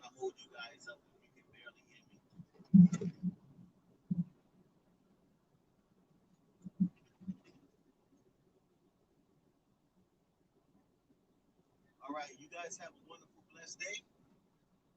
Thank you all for hanging out with me and enjoying this ride. And I will see you guys next time.